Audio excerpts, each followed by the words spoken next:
Hello, everybody, and welcome to Unholy Moles channel. I'm gonna do something a little different today. I'm gonna talk about addiction and recovery.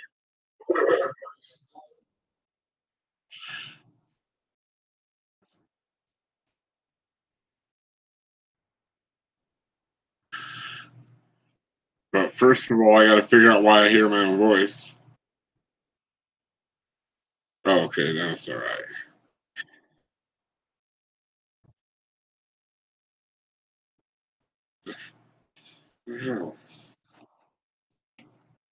Hey, Jensen, you can hear me okay?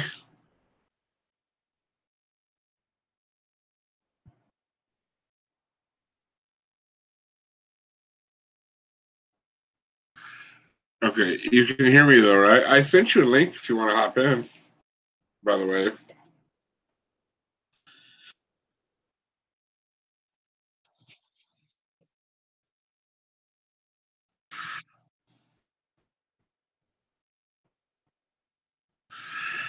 So anyway, I'm here to talk about addiction today and recovery. I don't know if a lot of you know this, but I'm a recovered heroin addict.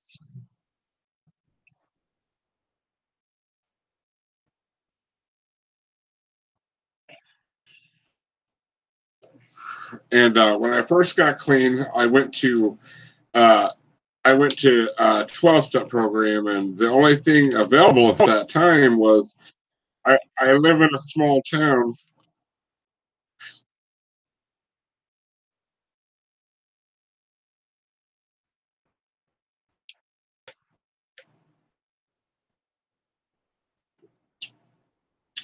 So, like I said, the only thing around was a 12-step program, and that's not really. I mean, a lot of people think it's all about God, but it's not.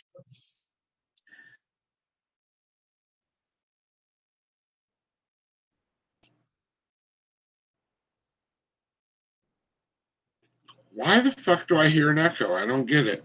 What the hell's going on here?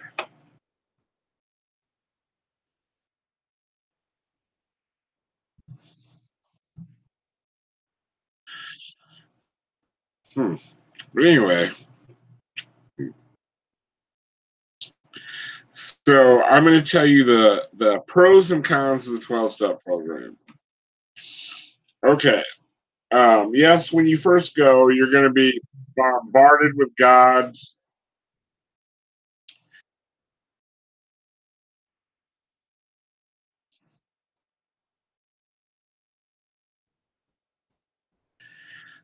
but the core of it is to figure out why do you do the things you do? Like why do you feel the need to put chemicals in your body?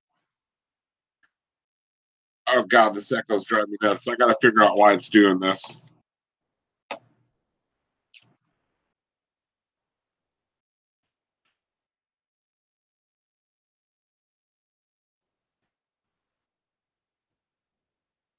Oh, I know why. There we go. I forgot to mute my thing. Okay, so I'll start over. I'm Mole. You guys know I'm a recovered heroin addict. And when I first got clean, I live in a small town, and the only thing around is a 12-step program. Well, I got lucky and I got a sponsor that, we argued and argued and argued. He's like, you need a higher power. You need a higher power. You need a higher power. And I'm like, you know, I told him, I said, dude, I'm an atheist. And I said, it would be disingenuous of me to think that there's a higher power. And we kind of had a little moment. He's like, well, if you did have a higher power, not God necessarily, a higher power, he said, it, do you, can you come up with a higher power? I said, well, I suppose that if I did have to pick a higher power, not a supernatural one, mind you, but a higher power nonetheless, it would be a loving, caring, and kind. And what I used when I first started the 12-step program is good orderly direction. Because when you're a junkie or a drug addict, you only know one way to live. You know how to, I mean, your whole life centers around scoring drugs, using drugs, selling drugs so you can get more drugs. That's what it all boils down to. And I honestly did not know how to live. I mean, like when I first got clean, like I mean, I was going through the motions. Yeah, I'd get up in the morning, brush my teeth, put my shoes on, but that's where it stopped. I had no structure in my life. I found myself in places that I swore I would never be in. But once you cross that line, it gets easier and easier and easier to cross that line. So you cross that line, and like, I mean, I found myself in like, to get dope, I found myself in some strange places. Let me tell you. I mean, it started off innocently enough. I started off just like any teenager does. I started off smoking pot and drinking alcohol. Hi, Mrs. Snarky. If anybody wants to jump in, let me know and I'll send them a link. It doesn't necessarily have to be about. I sent you an empty invite. Hold on, I'll send you another one, Godless. And but when I first started out, you know, like I had like first of all, I had to learn how to live again.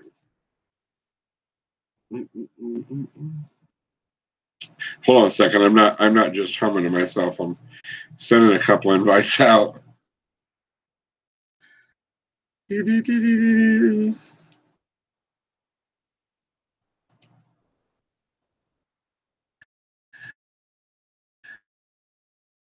Try that one, Godless. And Mrs. Snarky, you're next. Where are you hiding at, Mrs. Snarky? You shouldn't be that hard to find. Oh, there you are.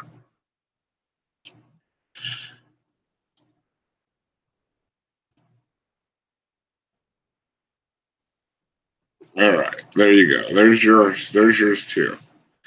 Like I said, anybody else that wants to join, I'm not going to make this totally about addiction. I just wanted to tell you guys a little story about myself and addiction, and to let people know if there are people out there that want to get clean and they go to a 12-step program. Because sometimes, especially if you're from a small town, that's the only game. That's literally the only game in town. So you have to go. But I mean, you have to outweigh. I mean, do you hurt enough to be open to suggestions? But like I said, luckily my sponsor was like, "Look, dude," he's like, "You're an atheist. That doesn't matter. You know, you can get clean." Because it isn't about, you know, a lot of the people there, they're like, they think, oh, I pray to God and that kept me sober today, and that has nothing to do with it. What it has to do with is changing the way you live. Because when you're a drug addict, you don't know how to live. What I had to learn first of all was not being a selfish bastard. That's number one. Number why did I hurt inside? What made me feel the need to put chemicals in my body and to run away from my problems? I couldn't I you know, and after a while, drugs weren't my problem. Drugs were a symptom of the problem. My problem was my psyche. Like I wanted to escape from reality. I couldn't deal with life on life's terms. And I had to learn how to do that. And resentments is a huge thing. Like you can't hold resentments against people. Like so you have to find yourself, you know, forgiving anybody that's wronged you, or just being kind for the sake of kindness. And I mean, I know a lot of people talk shit on 12-step programs, but it's taught me a lot. I think it made me a better person. Like before, I didn't give a fuck about. I'm not just talking about. I'm not just going to talk about addiction, Red. I just figured I'd tell you a little bit of my story, and then I'll try to send you one more. Maybe I sent you the wrong one. I don't know. Hold on just a second, Chief.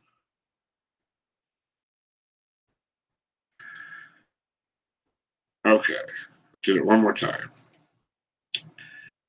But like I said, when I first started out, when I came in, I was one of the angriest people you'd ever meet.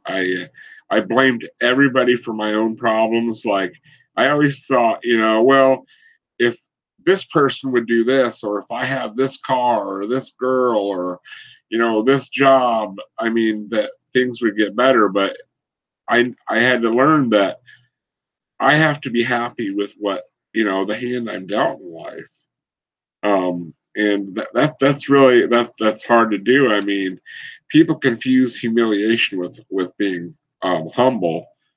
And I had to learn to be humble, and that was a really hard thing to do for me because I like to. It's easy to blame other people than take responsibility for yourself. Hopefully these. Okay, that looks like a different. Yeah, that looks different. So that should work. I sent you one to Snarky. You're next, Guileless.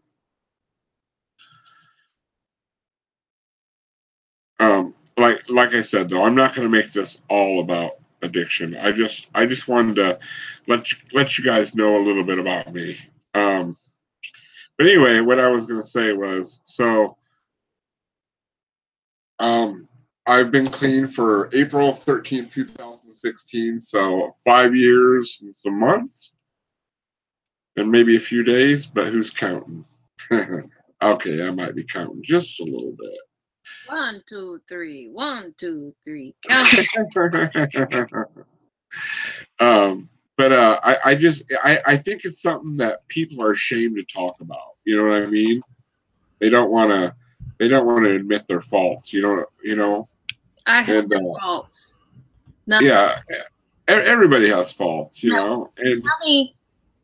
No, you're perfect. You're complete. What are these faults that you speak of? My faults or hers? What are when I was faults? I don't know you well enough to tell you your faults. I think come on, you know me enough to give me a roast. No, I don't really. I think you're pretty awesome, to be honest with you. She's so vain. She probably thinks this stream is about her.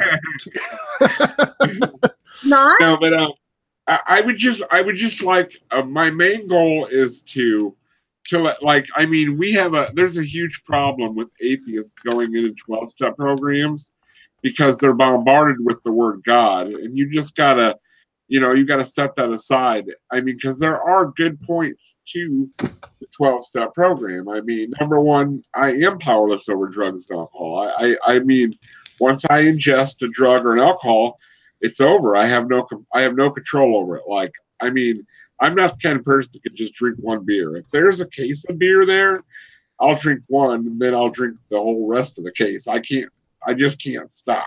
It's just the way it is. So I found that the best way to combat that is to just not do drugs or alcohol at all. But what I'm saying is, though, is when I first went into the 12-step program, we all know the 12-step programs they're technically not supposed to be religious based because they're supposed to be inclusive. That means a Muslim should be able to go, an atheist, a Christian, a Jew, no matter what you are. But I mean, I live in small town America, so it's predominantly Christian. And they all use the God word. And when I first went there, I've always thought I was open-minded. I have gay friends, I have trans friends, I have Black, Mexican friends. So, I thought, I'm open-minded. But I wasn't open-minded to the fact of spirituality. I don't know if you guys, I think you can be spiritual without being religious, because spirituality to me just means helping out your fellow man, being altruistic, and not expecting nothing in return. Well, is that a fair assessment? No, it's not. I wouldn't say that. Religious. I wouldn't say that it has to be religious. Prophet of Zod had a great video that described the different facets of spirituality. And I think that some of it can be natural, naturalistic. Like meditation does help, correct? Yes. Yeah. You go ahead, Mrs. Snarky. I'm sorry if I cut you off. I was just gonna say, it's not spirituality. This is just brain function and coping skills. Okay, so what would you call it then? I'm just asking. What's a better word for me to use for it? Better word? Yeah, what's a better way to describe it? Coping mechanisms. Coping mechanisms and learning to deal with your brain function. Yeah. Oh, okay. It's just it's philosophy. It's psychology. It's neurology. Okay. It's not spirit. Like, well, I know that's just a generic term for it, but I mean, am I right in the fact that being altruistic and just trying to be the best human I can to help out mankind? That's philosophical moral. But yeah, I see what I see what you're saying. And it goes with, like I said, Prophet Azad made an excellent video on this last week, where he says that spirituality is really cut into two basic ideas.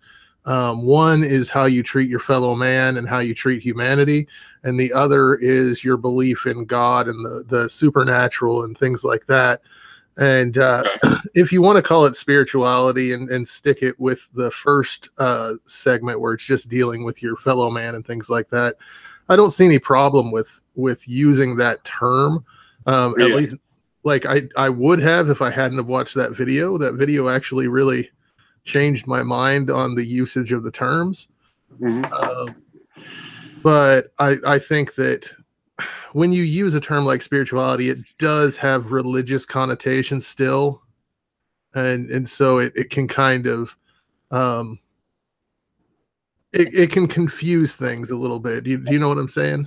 It's like, what are you talking about? You're going to have to describe to me what you mean by spiritual.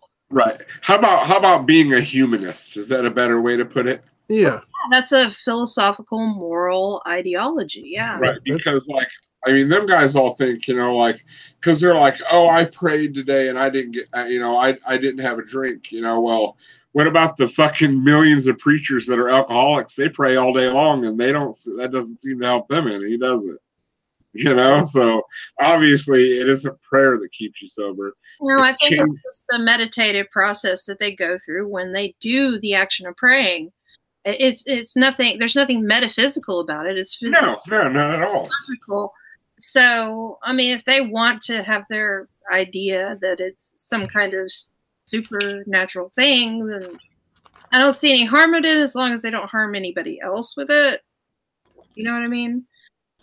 Right. But it's still, let's just call it what it is. It's attention on something else for a while. It's humanism, but basically what it boiled down to was learning how to be a good human being versus what I was. Because when I'm using and when I was in full-blown addiction, I had no qualms about stealing or lying or cheating or, It was just, that was just who I was. But when you try to, people think, oh, if I just stop doing drugs, then I'll be okay. No, that you're not going to be okay because you've trained yourself to think that way. You need to have a whole change of attitude. You need to like help little old ladies cross the street. You need to take that shopping cart in the parking lot and put it somewhere else so someone doesn't hit it. It's about getting out of self. It's about being selfless to me personally. It's about being selfless. You know what I mean? Yeah, I know what you mean. And taking it back to the AA 12-step thing, like I practice a form of Roman Stoicism, which is a philosophy, and the basics would be, instead of the higher power or the things that you're never going to be able to control, is just kind of your genetics and things like that. Some people are genetically disposed to be more addictive than others. Right. So you're not going to be able to control that. And so you're not going to be able to learn how to handle addictive substances. So you should steer clear of them, like you said you do. Right. And do you think it's human nature to try to do you think it's human nature for all humans to try to find, or you can be addicted to food, sex, any kind of pleasure, music. You can overdo anything, literally anything. Yeah. And that's why the Stoics have the idea of moderation as a virtue because of this. Now, when you're talking about Roman Stoicism, GI, are you talking about Marcus Aurelius? Yeah, Marcus Aurelius, Epictetus, Seneca the younger, and what's the other one that I'm not thinking of right now? Something Ruphonius, I think is the name.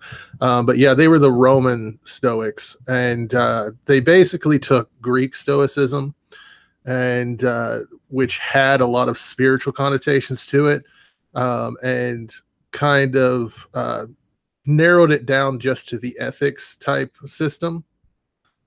So it was much more how to learn how to deal with your own life and your own thoughts and things like that. Right. It is. And like I said, it's learning a new way to live. I mean, because before, I mean, I was just going through the motions. I wasn't actually living. I was just going through the motions. That's all I was doing.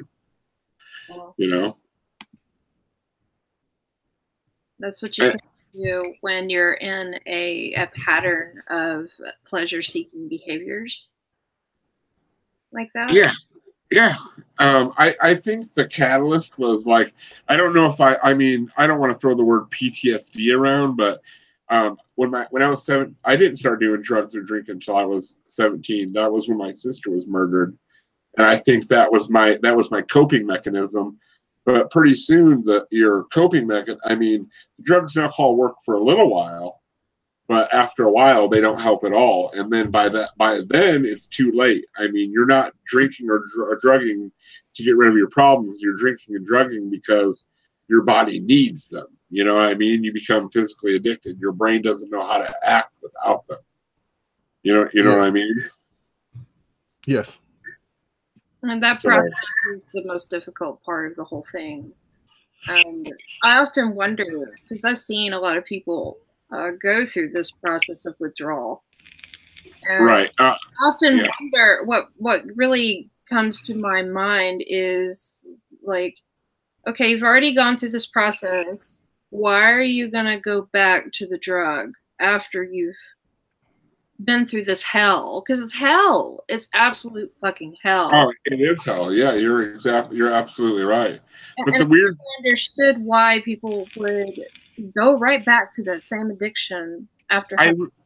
I really can't explain why, because I don't even understand why. But my guess is that just your addiction. I mean, it's almost like having it's almost like having someone else in your head. Like say for instance, someone were to call me and be like, "Hey, do you want some pills?" My mouth says yes before my brain even processes what the question was that asked. Right. So there's I mean, it's so ingrained in you.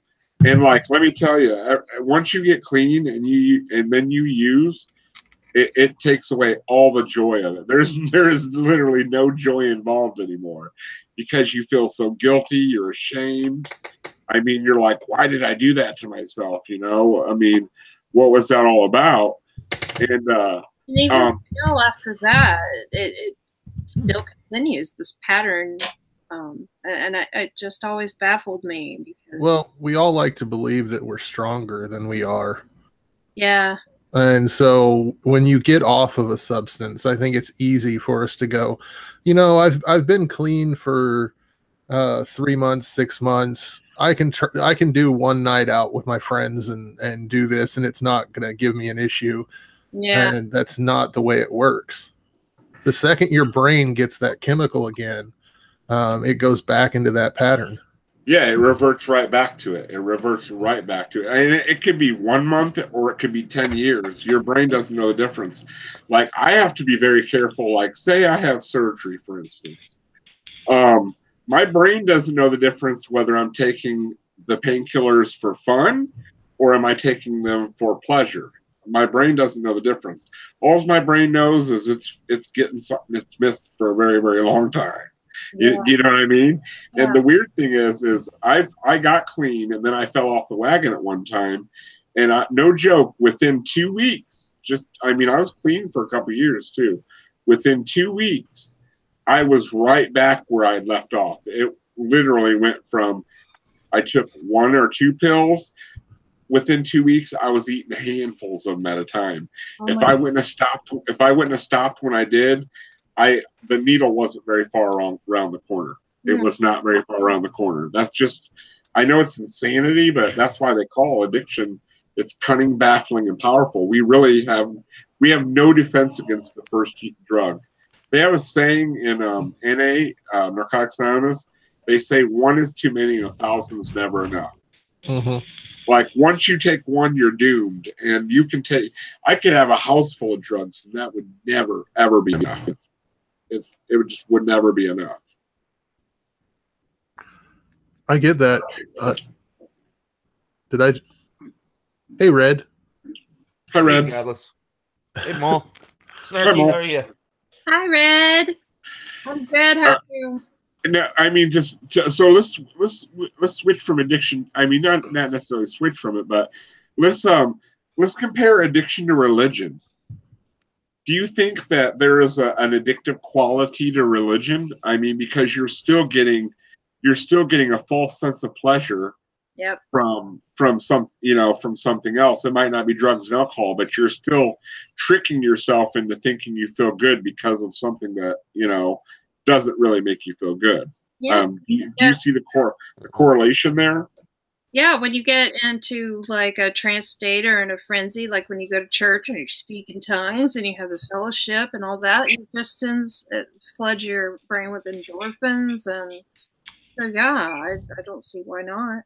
Well, not just that, but when my faith first started to flee, when I left, started having my doubts and no longer had that feel good feeling, I definitely went through a period of withdrawal, and tried as hard as I could to get that feel good faith feeling again.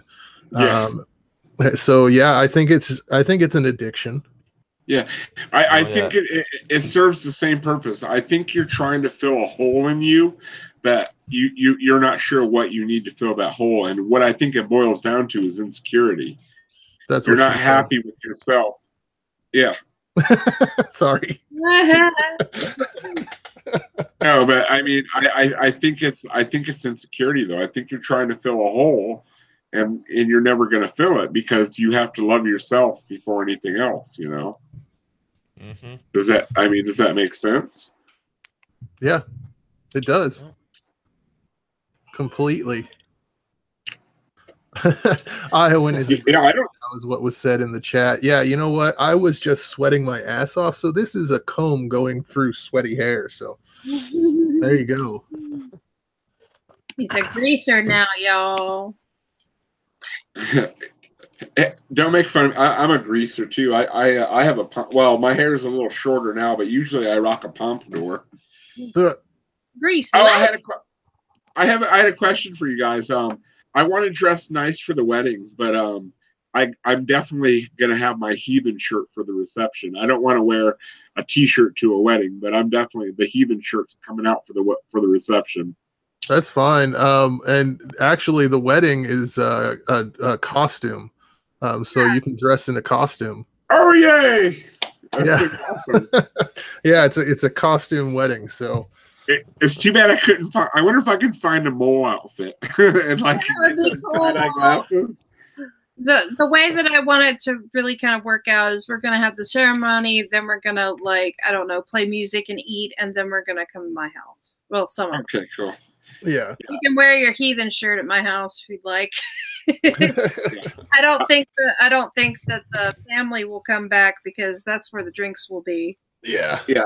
And like I said, I'll be happy to be your guys's. If anybody needs a DD, I'd be more than happy to be the designated driver. And drinking doesn't bother. KC doesn't drink either, but it also okay, cool. Drinking doesn't bother me, so don't feel no worries about drinking in front of me. Now, if there's people shooting dope in front of me, then you might have to worry. But I doubt that's going to happen. If there's people shooting dope in front of you, you're not at our house. Right. Yeah, that's not a thing that happens here. No. Good. I so look forward to it. We look forward to having you. It's going to be fun. I mean, it is going to be fun. I don't think it's going to be like as extravagant as I have in my mind, maybe, but it's still going to be amazing. It's just going to be a Halloween party plus wedding. Yep. Right. As long as you have friends and family around, I can't wait to wear a costume. What's that? I said I can't wait to wear a costume. I love Halloween. Yeah. So do I. It's probably my favorite holiday. Yeah, I got a question to ask you. When you were still preaching, were you against Halloween, GI? I was not. There were people that were definitely against Halloween. And I grew up going to churches that would preach against Halloween. And they would have things called hallelujah parties on Halloween. So lame. You would dress up and you would come to the church, and the church people would hand out candies, and then you would have a pizza party, and it was basically celebrating Halloween just in a church. And I actually got in trouble once because I dressed up as a headless John the Baptist. Oh, that's great. You could have been Thomas More. That'd have been funny too. The bishop. Yeah. That'd have been no great. hell houses or anything in your neck of the woods, or whatever What's they that? call those. What's that? Those what is it? The Hell House tradition or something? What do they call it there? Where they try to scare the Christian kids away from all this stuff.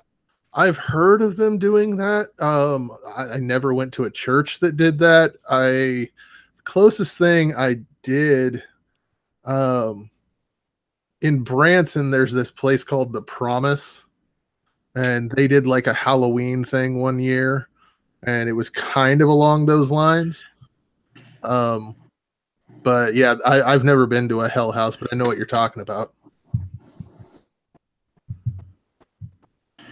Yeah. Silence. So, because I have a question. My girlfriend's a Pentecostal and her dad's a pastor, right?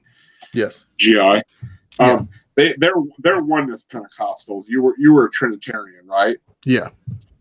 Okay. They don't like the only issues I have. I mean, like, to be honest, if all Christians were as kind and like they actually live the way I guess a Christian should, like they don't. I mean, they probably do judge me, just not to my face. But I'm really surprised that a pastor would let an atheist date his daughter. I'm really surprised by that. Does that surprise you? Well, don't forget that Lee Strobel was an atheist before he got with his wife. Oh, you talk about that guy that wrote the Case for Christ. Yeah. That's Unholy Mole's going to be writing the sequel in about 2 years. Yeah, that ain't gonna happen. Hopefully, Yeah, it's more convincing than the Case for Christ. Yeah, at least he's not Islamic. But Red, there were 500 witnesses. I know SJ keeps telling me. How can you say that they were wrong? 500 people. And we have 3 secular accounts, and several manuscripts. Thousands of manuscripts. Yeah, I had my friends when I came out as an atheist and stuff send me recommendations to watch or read that, and then what was the other one? The Walk with Christ or whatever. And it's something like that. These aren't convincing at all. I mean, I've read into most of this stuff already. It's why I'm an atheist. Yeah. I was still a Christian when I first. Okay, because there's the dramatic movie A Case for Christ, and then there was like a documentary that Lee Strobel made years ago called The Case for Christ. And I watched that when I was a Christian, and I was like, none of this is convincing at all. There's no real arguments in this. No. They think it's evidence. They're all about that. They think it's evidence for sure, but it's confirmation bias. Yeah, it's exactly what it is. Well, and it's circular reasoning is what they use a lot is, well, I know it's true because the Bible says it's true, and the Bible says it's true because it's true. Right. That kind of goes back to, you remember the other day when George was on the Geek Room? Not with Aaron Robb, but who was the other guy? Who was the guy he did after that? Oh, you mean non sequitur? Non sequitur show when he did King Crocodile. Came on for a while, and then Sygart. Yeah, no, I'm talking about when he debated King Crocodile. Yeah. That was that guy. I mean, like, it was like he was reading a manifesto. Like, at first, I'm like, is this guy reading a manifesto? That's what it seemed like. He was like reading off a page, and then and he kept saying, "We have circular reasoning." I'm like, whoa, wait a minute. I'm like, your reasoning's pretty circular there too, buddy. Mm-hmm. Yeah. Steve's reaction to the whole him not understanding where Crocoduck came from was hilarious. I was dying. Yeah. His understanding of science was, at the very best, like, it was non-existent. To be honest with you, it was non-existent. Evolution ain't real because we don't see ducks with wheels. Right. Yeah. And what did the human mutate into? The Hulk. Oh yeah, no. Like, if you're not lactose intolerant, that makes you the Wolverine, right? Because all mutations, Bones of Steel, right? Yeah. I'm Oh my God! Did you hear his answer to the whole Bones of Steel thing? His answer was, "Oh, you put his wrist on the table and give me a hammer, and we'll seal it. See if it's got bones of steel." Oh my God! It was like, well, it's not saying its bones are unbreakable. Right. He's not adamantium bones. It's just strong bones. That's sadistic as fuck, in my opinion. Which, let me tell you what, the gene that gives you strong bones is good, but it also fucking sucks because it leads to really weak joints. Yeah. And I have the gene for strong bones. I've never broken a bone, but my joints suck. Yeah. Oh, they're not tight at all. You heard that at first, right here. Yeah. Do any of you guys have arthritis? Oh. Yes. Oh my God. I had a drunken accident when I was younger. I fell on my shoulder, and since I was on pain pills, I never got it fixed, right? But then when I quit taking drugs, like now when it's real humid or the barometric pressure changes, oh my God, it fucking aches, dude. And I used to I'm like, oh, arthritis can't be that bad. Oh, it's bad. Trust me, it's fucking horrible. It is horrible. I have arthritis, and then add to that, last year I had a bone spur in my back. I couldn't get up. I could not get up in the middle of the night. It sucked. Yeah, I'm in bad shape anyway because I've worked in factories my whole life, so I'm sure that hasn't helped matters. No. For being on my knees and standing up on concrete all day and bending over, lifting heavy shit. I'm sure that's taking its toll on me. Thanks, Mrs. Snarky. Take a Snarky. toll on you. Thanks. I could not get up. The Godless Iowan 2018. That, you know what? When my back was super hurting, yeah, that wasn't happening either, was it? Little Miss Mute. Hey, Josiah just said, Unholy Mole, a $33 mole costume. So, hey, I might be able to get a mole costume. And he sent a link. I want to see what this looks like. Yeah, me too. I'm kind of curious. I think you'd look more like edgy emo atheist than Unholy Mole. Oh, you know what? Now I'm going to have to see this costume. That does kind of look like edgy emo, doesn't it? Yes. I'm looking at this now. Hold on. And do you know how warm that would be? Well, I don't know. October 31st, it might be cooler. Mm-hmm. We should be down into the 40s and 50s by then. So throw some tie-dye glasses on there. Man, look just like you, Molly. Yeah, I guess it wouldn't be that bad if I doctored it up a little bit, would it? Yeah, that would work. Oh, yeah. And Iowan, I heard you were talking about the Case for Christ movie. Yes. Oh my God, I fucking hated it. Which one are you talking about? The drama or the documentary? Probably the drama one. Okay. the one where it was a more movie. Yeah, The it's dude awful. he's over here. He's like going at this from a perspective, and he's like, okay, well, whenever he gets told that there was 500 witnesses, he didn't ask, oh, okay, well, do we know the names of these witnesses? He didn't ask anything. He goes, oh, well, they said that there was 500 witnesses. It must be true. And I'm like, the fuck? What kind of skepticism is that? Right. Okay, okay, but frustrated, seriously. If there were 100 witnesses written in a book, you could doubt that. 200, maybe. Oh. 300, 400, yeah, you could still doubt it. But 500, come on. How are you going to have 500, somebody that just writes down the number 500? That doesn't happen. Oh, man, you know what? That must be true. Jeebus is real. Yeah, and wasn't Strobel supposed to be a big investigative reporter, and he bought that Yeah. as an Yes. excuse? Yeah. It's like Oh, sorry, go ahead. no, it's just like, you do all this stuff. Oh, I'm an investigative reporter, cover all these cases, do this stuff, and then someone said 500 witnesses. That's enough for me. Yeah. If you watch the movie, they build that part of his life up so much. His investigative reporting. They built it up so incredibly much, like he was this amazing investigator. And I'm like, okay, so then maybe he's actually going to ask. And at first I was like, okay, well, maybe he's going to ask some really good questions, and maybe I can sit there and look into this as well. And then he says there were 500 people, and he goes, well, could they all be hallucinating? Like, wait. You're just going to accept that there was 500? Like, that's it? What is this? At 500, do you need to investigate? Frustrated? I mean, seriously, 500 people. Yeah, that seems like a lot of work. You know what? I'm just going to go ahead and accept 500 people actually did see this. Exactly. There might have been 501 to make it even more solid, but no, there was 500. No. Yeah, I mean, but wouldn't it be crazy if it was actually like if there was actually 500 people who was like, yep, I done seen him.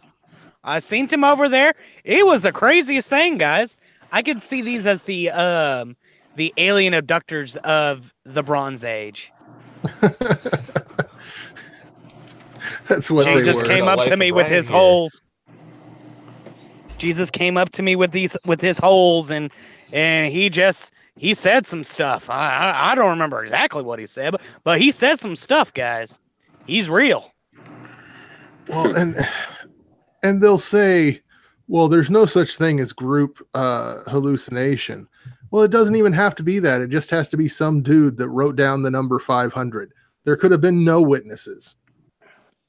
It could just be a written down number. Just, I think mean, there was probably this many people. Already, the word that 500 people saw him, what came from Paul, Yes. who it was a self-proclaimed mythicist or whatever, and then all of a sudden saw him, and he admitted that it was in a dream that he saw Jesus and then became a believer.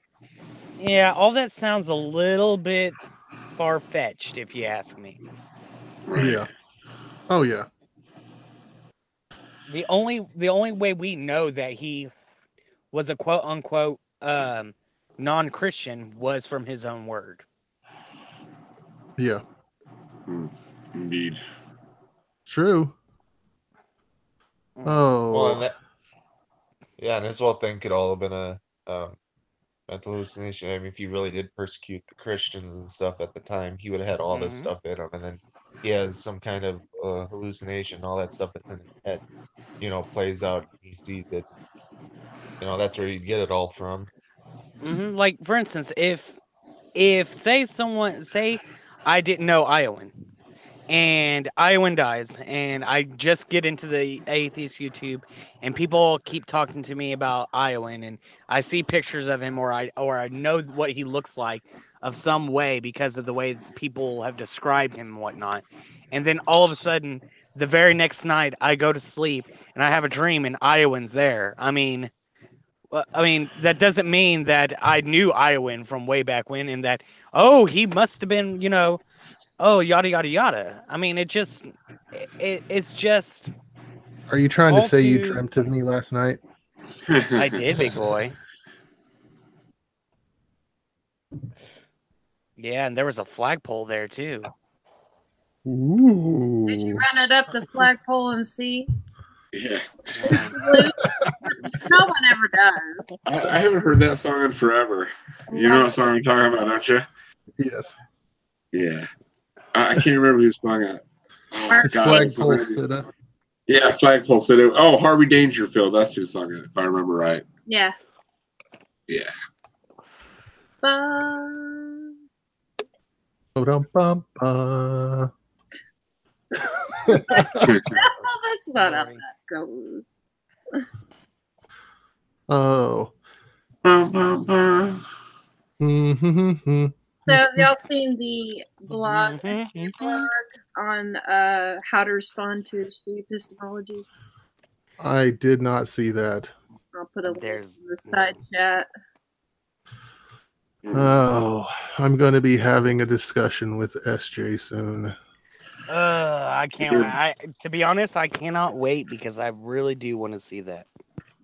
Well, apparently, street epistemologists are sowing seeds of doubt in Christians. How? By asking questions Yes. and saying, well, why do you believe that? Right. And By the asking biggest questions about Noah's flood and the murder of babies during that event, quote unquote event. How asking people about injustice. Okay, one of the biggest things that I don't understand is so let's just say let's just give it to them and say Christianity is true, that Jesus was a real person, he died on the cross, he came back to life, and the God of the Bible is real, and yada yada yada. Okay, so coming from it from a non-believer, and you want to convince them that this is the truth by showing them you have to show them that this is the truth. Why is it a problem that we ask questions? If I'm going to spend my the rest of my life under this belief system, why am I not allowed to ask questions about it first? Because faith is a virtue and doubt is a sin. Doubt is a sin. Oh my God. So can I read this? Yeah. No, I'm asking Mole if it's okay. Oh, sorry. Okay. So the instructions atheists use to engage in street epistemology are as follows. Number 1, identify a topic in which one can find an injustice. Perceived injustices help to plant doubts in believers' mind. Yes, Douglas selected the victims of the flood in Noah's time. What's that? Number 2, ask the Christian how he feels when he hears that babies have drowned in pleasant. You know what? She's a liar. Yes, man. When was this written? This was written June 26th. Cheese? Give me 1 second. 1 second. You guys can carry on for a little bit. I'm looking something up. Oh, such a. Sorry. Yeah, Sorry I'm over that here you trying derailed your stream. I just seen this. Both of you. Go see mom or something. Sorry, So my dog's keep trying to get on me. She wrote this on June 26th, and yet she points out exactly what I said in the video. Because she said about children who have been drowned in present times.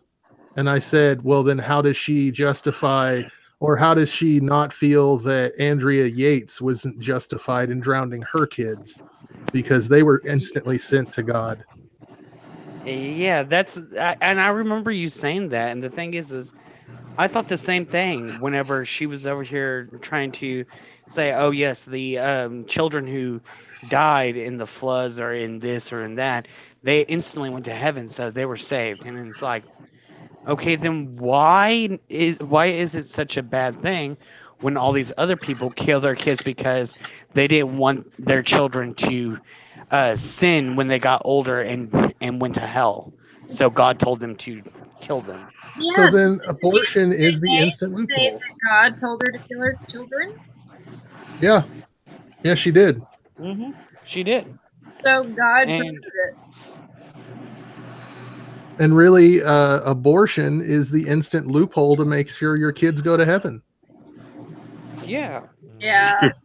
So, I mean, by that logic, abort all the Christian babies and they all go to heaven and they never have to have any issue with sin in life, right? Exactly. I mean, Right. that's ridiculous and crazy, but that would be along her mindset. Yeah, I was about to say it may be ridiculous and crazy to like say people like us, but if someone like her actually sits down and looks at it, that would be the best and most logical step to take. Mm-hmm. I mean, and all the person has to do that had the abortion is earnestly seek God for forgiveness, and then they're And then okay they're- as well. Mm-hmm. So everyone's okay. Come Yeah. on. Ugh. Everyone's This is- good. I think this is why they don't really hold to what they say when they try to excuse God. I mean, I've got super evangelical fundamentalist friends that are so against abortion but would never agree to that. But okay, so to bring this back to the discussion we were having before, Mole, because this has kind of gotten derailed. Back to where you said that religion was an addiction. Yeah. That's exactly what that is, because she is hanging on to it in any means possible in order to keep the feel good feelings flowing and not have any kind of doubts. Yeah, that's kind of why I mentioned it, to be honest, because it Yeah. SJ, and I went to her Twitter and I found this and I was like, oh my God, is a perfect example. Sorry. Yeah, I mean, I don't think a lot of people think of it that way, but I mean, that's exactly what it is. I mean, they're looking for something to make them feel good about themselves, and they can't get that without the religion, you know. So I mean, that's obviously their drug of choice. You know, I mean, you can call it drug, or you know, you can call it drug if you want, but that's exactly what it is. Yeah, and it's also a Yeah. way to deal with being frightened. In fact, in this very thing, she cites Matthew 14:30-31, where it says, he became frightened and beginning to sink, he cried out, Lord, save me. Immediately, Jesus stretched out his hand and took hold of him and said to him, you of little faith, why did you doubt? Ugh. Yeah. That's all just so great. Yeah.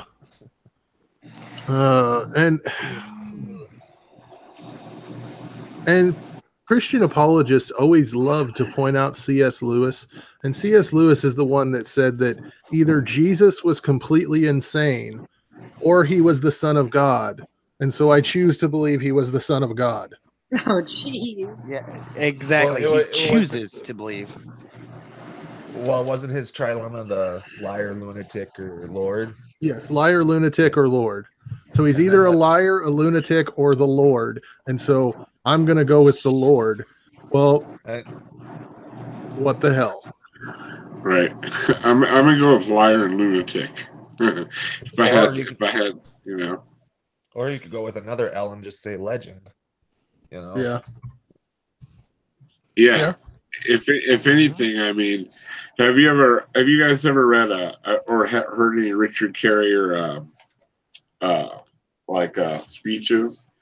Yes. Like I almost like, I mean, the way he talks about, like, you know, Jesus being symbolic of the, you know, the temple and all that stuff, that makes sense, you know. I mean, that totally makes sense.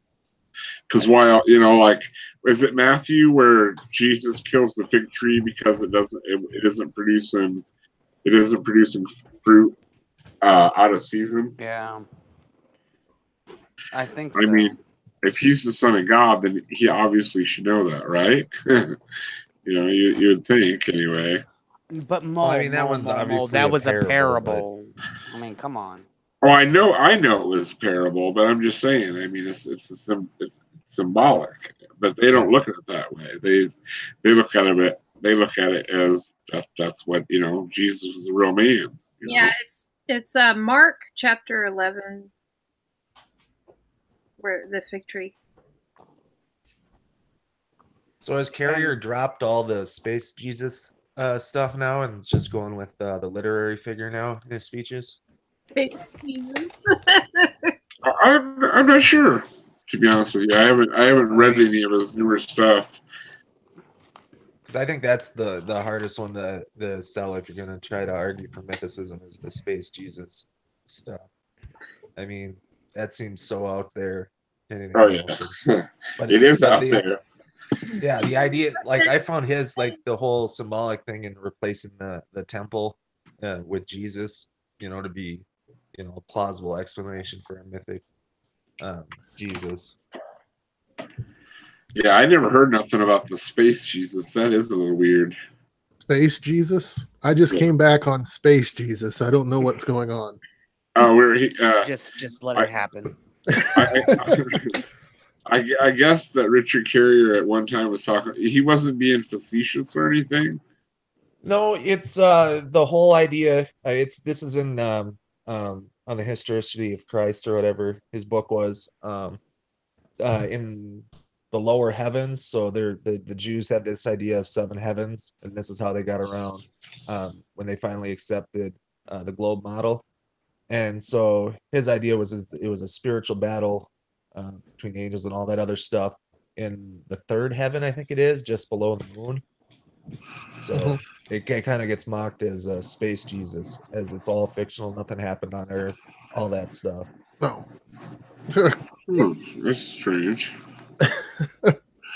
It's strange to say the least. Yeah. Space Jesus. So heaven is on Mars? I'd have to go back and look at the revised cosmology of So, ancient Jews, but yeah, after the whole flat Earth model that we all see and all know about, and they accepted the globe, they then came up with this idea of 7 heavens and stuff out into space and all this, because you can't really have a firmament around a globe. So I guess my ideas on mythicism run along this lines. Okay, so let's say I'm alive and it's a fact. Okay, you guys know I'm alive. I die today. 30 years from now, somebody writes a book in which I walked on water, healed the blind, and became president of the United States before flying away to the planet Neptune, where I will live for the rest of eternity. And then someone comes along and goes, well, we need to prove if this guy really was alive. Which one are they trying to prove? Right. Because the people who are go ahead, I'm sorry. No, I'm sorry, but I need to know, are you really alive right now? I'm really alive. Because if you're like all the rest of us, you're actually truly dead inside. Oh, I was dead inside when I was a minister. Yeah, right. That sounds accurate. Yeah, I'm with you on that. I'm in the whole, if you went back in time looking for Jesus, you wouldn't find Jesus as described in the Bible. You might find a short, brown-skinned carpenter who maybe goes to church every now and then and said something wise at one point, and people were like, well, that guy's cool. And then later on down the road, somebody's like, oh yeah, he walked on water and turned water into wine, and he made dead dicks rise. And well, the thing is he may not. Go ahead. No, I just said he cured my impotence. He must be Jesus. Frustrated? What were you saying? I was gonna say the thing is let's give them the benefit of the doubt, and let's say that he was a minister and he walked around and went from town to town and did all these things, as far as preaching goes. Well, then he gets quite a bit of a following. People are following him and like, oh look, he's preaching the word of God, yada yada yada. Well, then all of a sudden he might have gotten too big of a head of himself and started, saying that he was the Son of God. And he may not even done all the miracles that were in the Bible. He may have done none of them whatsoever, just got a big head of himself because he has so many followers. And that would fit why, for instance, when his mother and his brother come to try to talk to him, and he turns them away saying, are you not my brothers and sisters and mothers? and then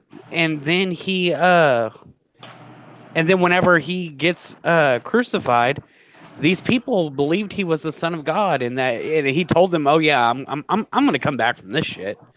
But he didn't, and so they've traveled with him for God knows how long, and they're like, "Shit, we've been traveling, without him. He had to arise." And then one person who was just in grieving said, "Oh, I saw him," and then all the others, "Oh yeah, I saw him too."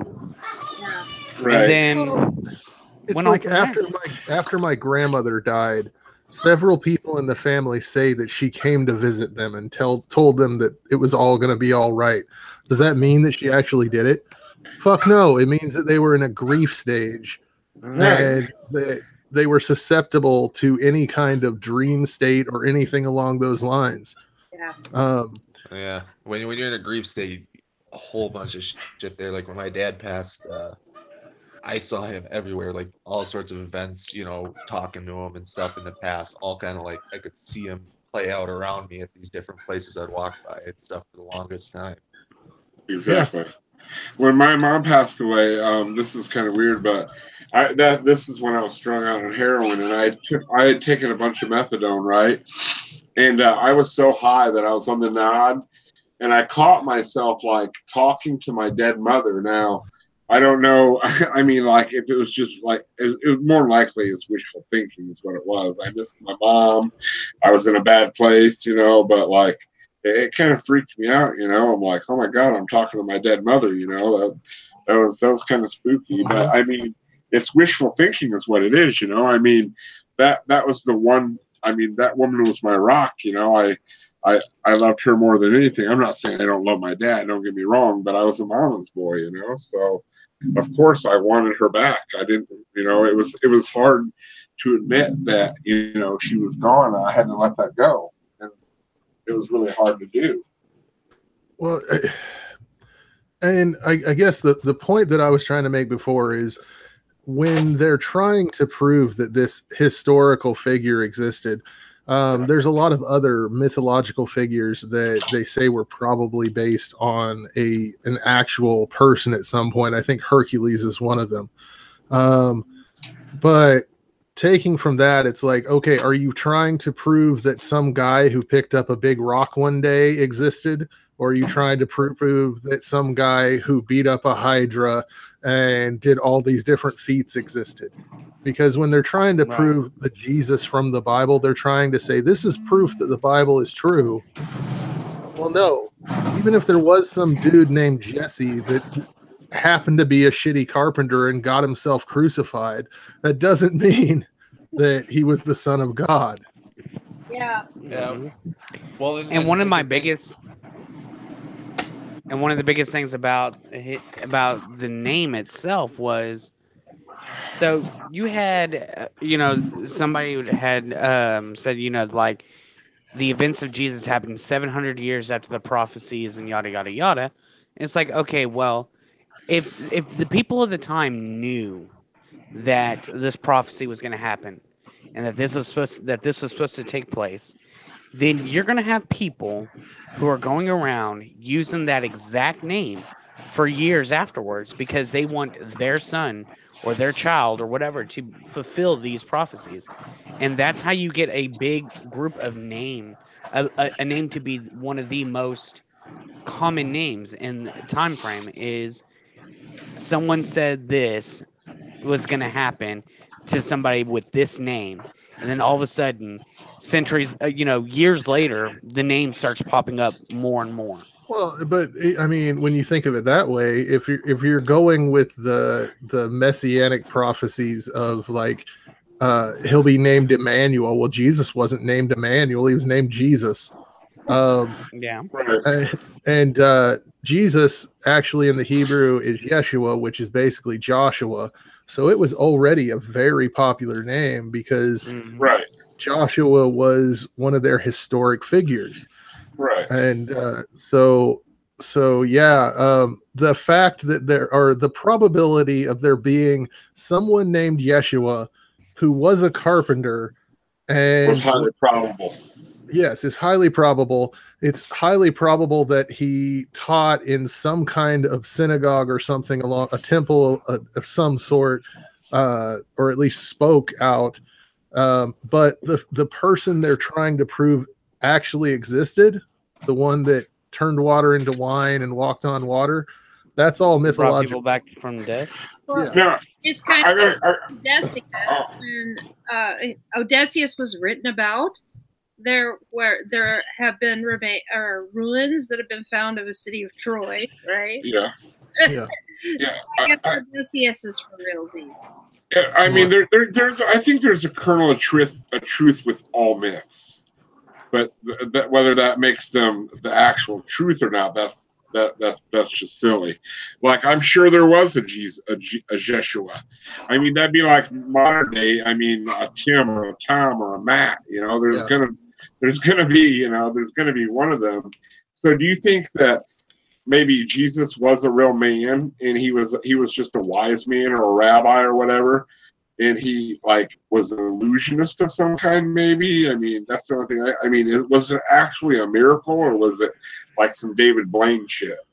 Well, I don't think any of that actually happened. You think it was just all stories? Yeah, I think it's Yeah. all stories. To try to prove his messianic legacy or whatever. Well, to prove that he is of divineness. Because Right, yeah, that's what I'm saying. if you have a man who dies and he was boasted about being the son of God, you would expect him to have done some miraculous things. And so people would sit there and then be like, oh, yeah, I saw him, rub dirt in a guy's eye and spit in it, and the guy can see again. Oh, I saw him bring Lazarus back from the dead. And go on. Oh, go ahead. Go ahead, man. I was just gonna say, if he was the Messiah, doesn't that seem like just a really dirty way to cure someone? I'm gonna rub mud in your eye and spit in it, but that's how I'm gonna cure you. Let's just talk about the whole raising people back from the dead. He raises them back from the dead, and you never hear from them again. Like if these things were to actually have happened and actually occurred, I would have thought there would be something written about. And then Jesus was walking along and he saw his buddy Lazarus, and Lazarus was like, "Hey, Jesus, thanks for raising me from the dead a couple years back." Right. I mean, but you got to remember, Jesus had to go from town to town for some apparent reason. Yeah. And never stayed in the same town more than twice. And it's just the story of the wandering hero. That's all it is. Yeah, it's like an Achilles story, or an Odysseus. Anything along those lines. It's the story of the wandering hero made into a religious tale. Yeah, Heracles, whatever wandering hero you want to pick. It's one of the oldest literary techniques ever. A hero goes on a journey, and in the end, he reaches his peak. And so in the Bible, he becomes, he ascends into heaven after defeating death. But it's absolutely nothing new. Right. And do you think how all cultures have some kind of story similar to that? And that's how Christians try to claim that, oh no, God's real. Why are all the stories all around the world similar? Well, you guys forget, people are people, and we think similar things. So that's just, people aren't going to change just because one's from Europe and one's from South America. We're going to come up with similar stories. You know what I mean? And no matter what type of person you are, I'll say culture. Most people do not like to think of our lives as being finite. And so we want to find some way to make our lives longer. And the best way is to find a loophole where when you die, you go on to another life. Mm-hmm. And that is the biggest thing is the religion helps the people who have a fear of death. Yeah. Mm-hmm.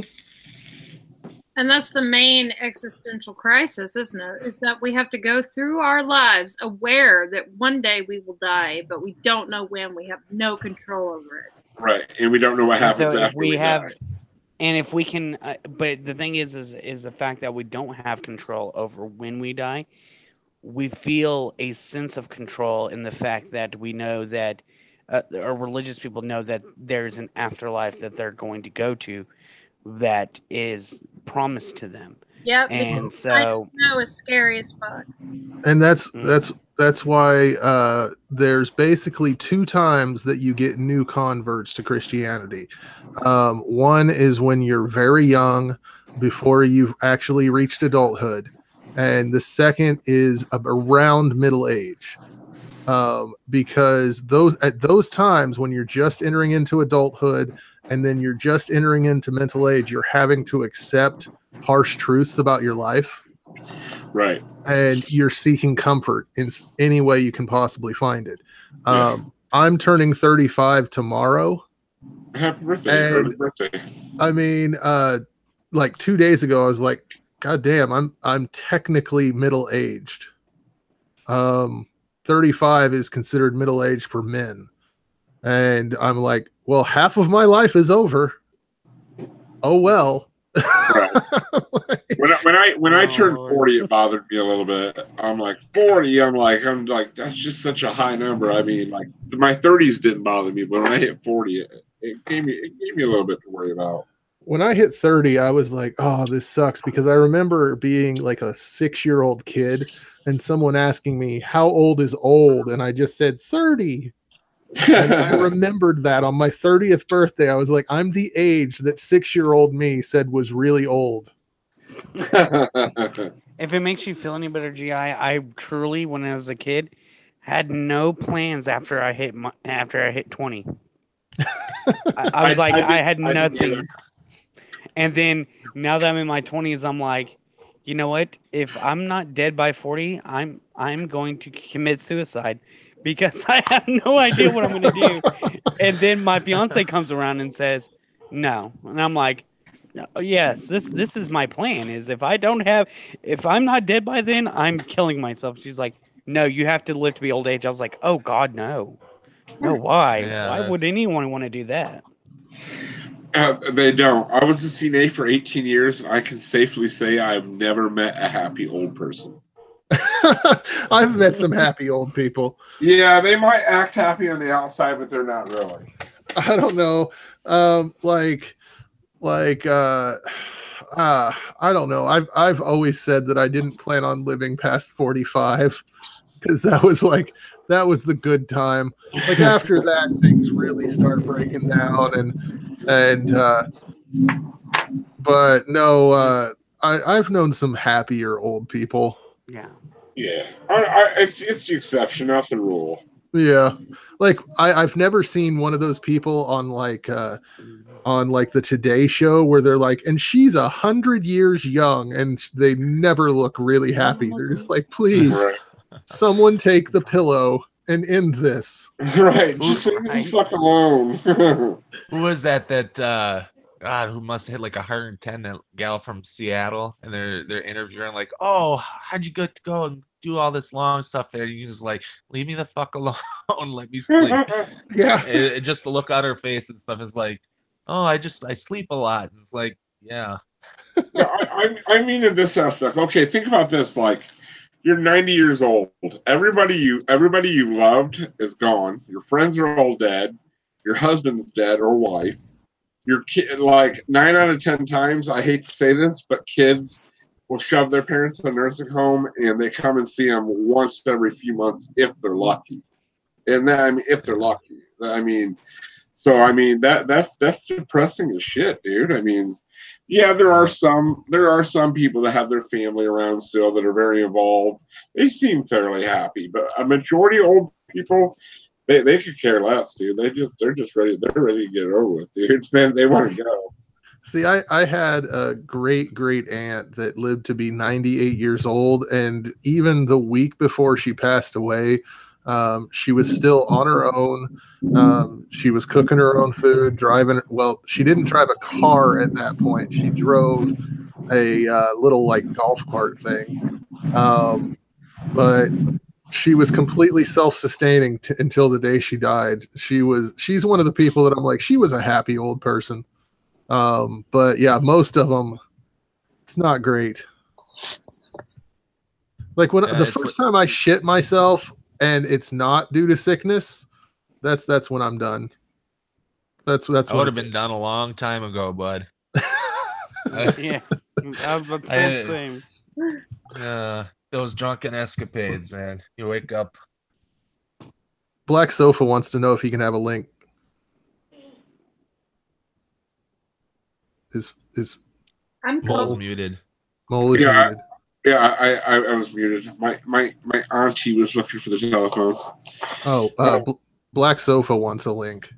Oh, no problem. But what I was going to say about like that makes a huge difference if you are if you're a healthy 90 years old and you can still function and stuff. That makes a huge difference, dude. Yeah. Like if you're still on your own and you're still doing stuff, them guys are still fairly happy. I think it's the ones that are like, you know, bedridden or they can't get in a chair by themselves. Yeah. They feel like a burden. They feel like a burden. Yeah. And you guys would be amazed at how many old people are drug addicts, dude. Like there's little old ladies in there that watch that clock, dude. They're waiting for their pill, dude. Like, okay, it's time for my pain pills. It's time for my pain pill. Not all of them, mind you, but there's enough. I'm up. Yeah. We can't hear you very well. Can't hear. Oh, there you go. Can you hear me now? No, I was talking to Mrs. Snarky. She was okay. leaned back and Yeah. Leaned back. Yeah, there's a lot of them. There's more than you think. My mom was training coordinator at a nursing home, so I've heard some stories. Yeah. A lot of them are just out of their mind. Like my mom had to sweep invisible pigs out of one lady's room. Yeah, a funny story. I was over at my buddy's house the other day, and he was doing something, and his little girl was messy, and he's like, hey, Mole, do you know how to change a diaper? And I'm just joking. I'm like, no, I've never changed one in my life.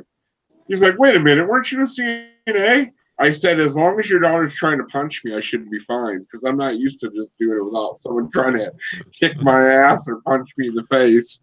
Well, Mole, do you know the worst part about eating vegetables? Eating vegetables? Yeah. No, what's that? Putting the diaper back on. Oh, that was a good I one. was always told it was trying to get down the wheelchair. Right? Oh, gross. that is gross. I made myself sick there. Funny. It's still funny though. I have a dark sense of humor. I sent you. You got a link, Black Sofa. Check your DMs. Like, here's the deal. Like, some people will say, like, it's been said in the chat, and I think it's probably just a joke. If I make it to 90, I'll be a cyborg. Some people want to be able to transfer their consciousness into like a robot or a computer of some type. Like, yeah. life is short, but it's also the longest thing you'll ever do. It's like, I don't know that I would want to be around for 200 or 300 years or several thousand years. Mm-hmm. Like, life would just get boring. Like, how many times, like, okay, here's the deal. There are only so many storylines, which I already mentioned one, The Traveling Hero. There's only so many storylines that any kind of movie follows. How many times can you see the same thing over and over again? Right. Mm-hmm. All you books. Know what I saw? Go ahead. I was just going to say, have you guys ever dealt with people who've been doing with dementia at all before? Yes, my grandmother. That's the most horrible thing to have to deal with. Because you can't. There's no reasoning with them. They think they're 30 years old, and you got to convince them. No, how do you tell a 85-year-old woman that's husband died 20 years ago, that her husband's dead? They don't take it well. Let me tell you, they don't take it well at all. I just lied to them. I'd be like, "Oh, your husband's at the store," or he's out gardening or whatever. It's just easier because they'd forget pretty quickly. Yeah. My grandmother, had liver disease and dementia at the end. And I mean, she would cry about needing her mom, and it was awful. Black Sofa, I've sent you the link that I sent Frustrated. It worked for him, so hopefully it'll work for you. But dementia is horrible. He said the link that you sent him didn't work, so I tried sending him another one. I don't know if it's the same one or not, but yeah, the link worked for everybody else, so I don't know. I don't know. You kept sending me and Mrs. Snarky to an empty chat for a while. Yeah, I don't understand why either. It was the same link. I don't know. It was weird. That's I've the only never link had that happen. That's the only link they gave me. Here, I'll try it one more time. I just got it fresh from the Hangout thing, so. No, go ahead. What were you saying? Just the dementia is an awful thing to deal with. And the thing is, the longer we live, the more likely it is that we will experience dementia and Alzheimer's and things like that. Our bodies, like our human structures, are not meant to last much longer than 70 years. Right. They're not. Because they start degrading. Yeah. And with medicine and medical treatments and surgeries and things like that, we can extend life up into the hundreds, but it doesn't make our brains any stronger or our cell structures any better. Right. And so it can be still pretty bad. And I think like a lot of family members are very selfish. Like I've seen family members that like keep their family alive. And not because they want to stay alive, it's because the family doesn't want to let them go, and that's not fair to them. I saw that with my grandmother. I make sure that I tell everyone that if I have to live by a machine, like I'm completely brain dead, that the only thing that's keeping me alive is a machine, just unplug it and kill me. Well, here's the deal. We found out this with my grandmother. Even if you have a living will, if your guardian decides to go against that, nothing you've written down or anything will have any say over that. If you're not in your right mind. Yeah. So my grandmother had a living will, but because she had dementia towards the end, my grandfather and my cousin were able to override her living will and keep her alive longer and in more pain than she deserved to be in, because they were selfish bastards. It was awful. Yeah. It's just like, I mean, do not resuscitate us, right? Like, some families are like I want to be a DNR because if it's my time to go, man, like if I'm 30, or well, I'm not 30 anymore, but I'm 40, but like just let me go. I mean, I don't want to, it's not about staying alive. It's about quality of life. What's the point of staying alive if you're shitting on yourself and you can't get out of bed on your own? You can't walk, it's just, that ain't no way to live. No. It's not. It's no way to live. Which is why I'm totally in favor of allowing assisted suicide in certain cases. I am too. Whether that be chronic illness, or if you've just like, when you reach a certain age, like you're dealing with pain almost constantly. Yes. And you're either going to be a drug addict, or you're going to be in constant horrific pain. Yeah. So why not allow them the choice to be done with it? Right. Well, I as a recovered drug addict, I have a plan. If I ever do live to get old and I have cancer or a terminal illness or anything, I'm going to steal a needle from the nurse. And I'm going to fucking pocket my pills and just save them up. And when no one's around, I'm going to just bam, and I'll be dead. No, no one will ever know the difference. And I doubt they'll do an autopsy. Well, I don't know. They might find the syringe or something. So they might. But what are they going to do about it? I'm an old man. I'm dying. That's my plan, because I don't want to live like that. I don't want to suffer. I mean, personally, I know it sounds weird, but I hope I have a massive heart attack and that's it. Oh, I hope I die in my sleep. Like, I hope I die in my sleep. I would prefer that, but I'm just saying.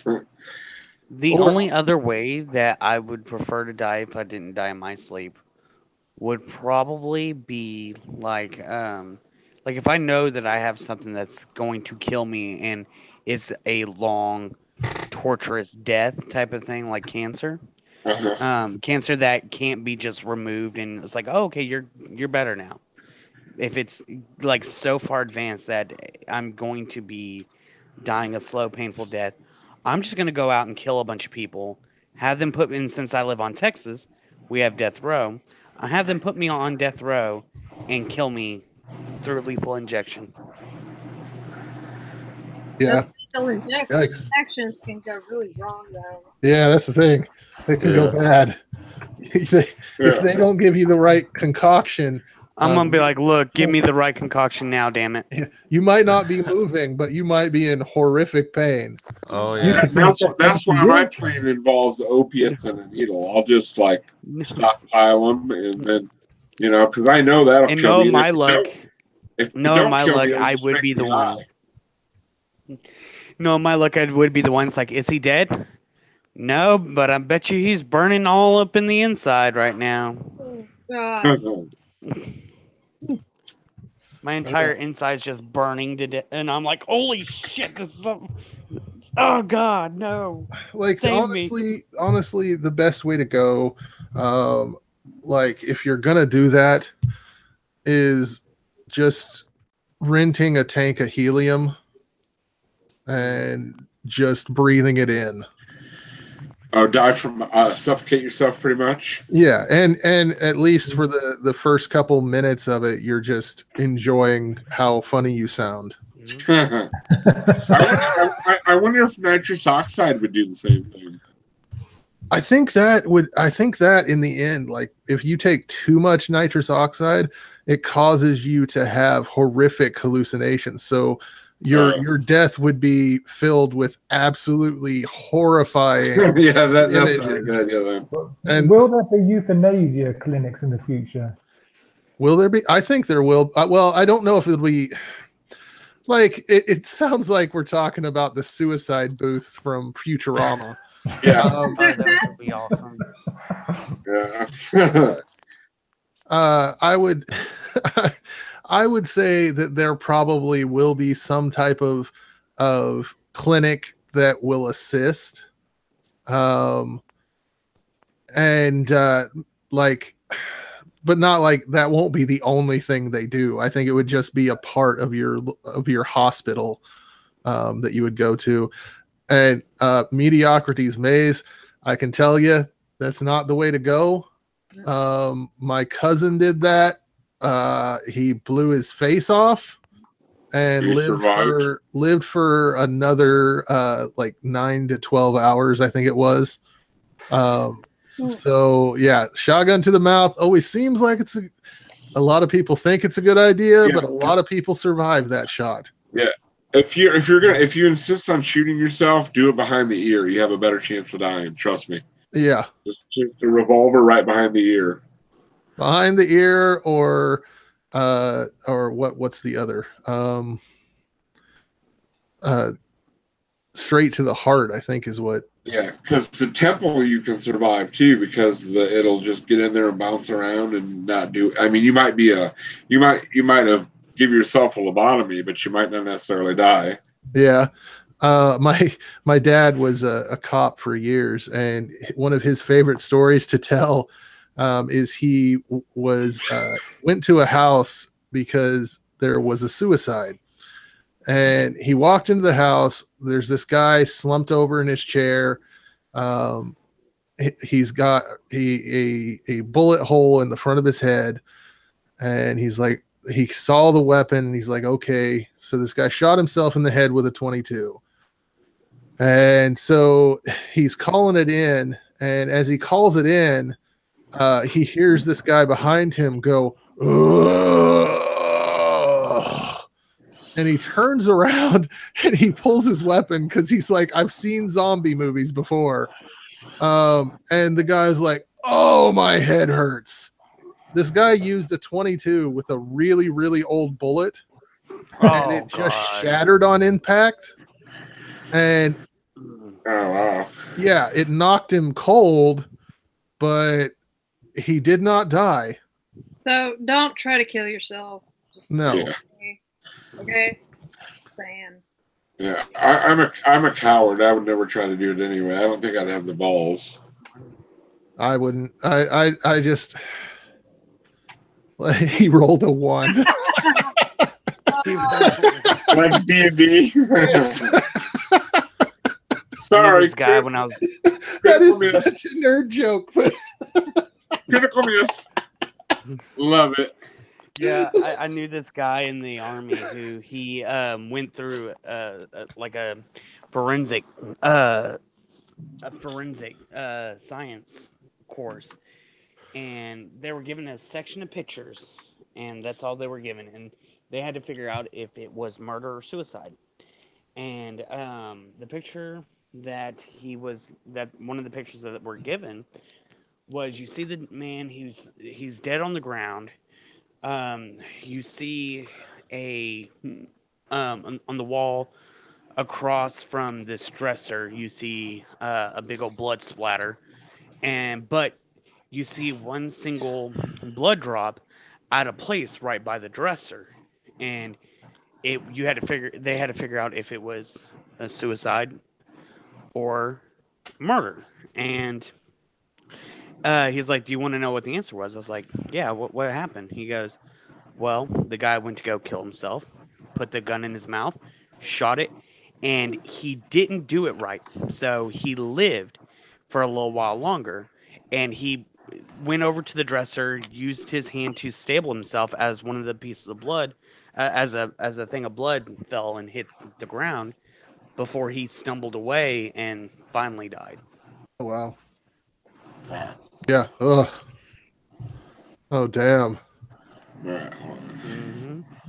That I gotta say, that would probably, if you go that route and you go and kill yourself like that, that would probably be one of the most horrific, like what happened with your cousin, the most horrific moments of your life. You know, you tried to kill yourself, it didn't go through, and all of a sudden you're just there in so much pain. Yeah. Oh, yeah. Ugh. Yeah, what if you tried to shoot yourself in the heart and missed? That'd be very painful, wouldn't it? It would be very painful. Chances are you're gonna at least hit a lung and you're gonna die, but it would be pretty painful. It'd be a very painful death. Yeah. That's why helium. It's funny and it works. I don't like this conversation. You have another one? Something else. Moving swiftly on. You have it.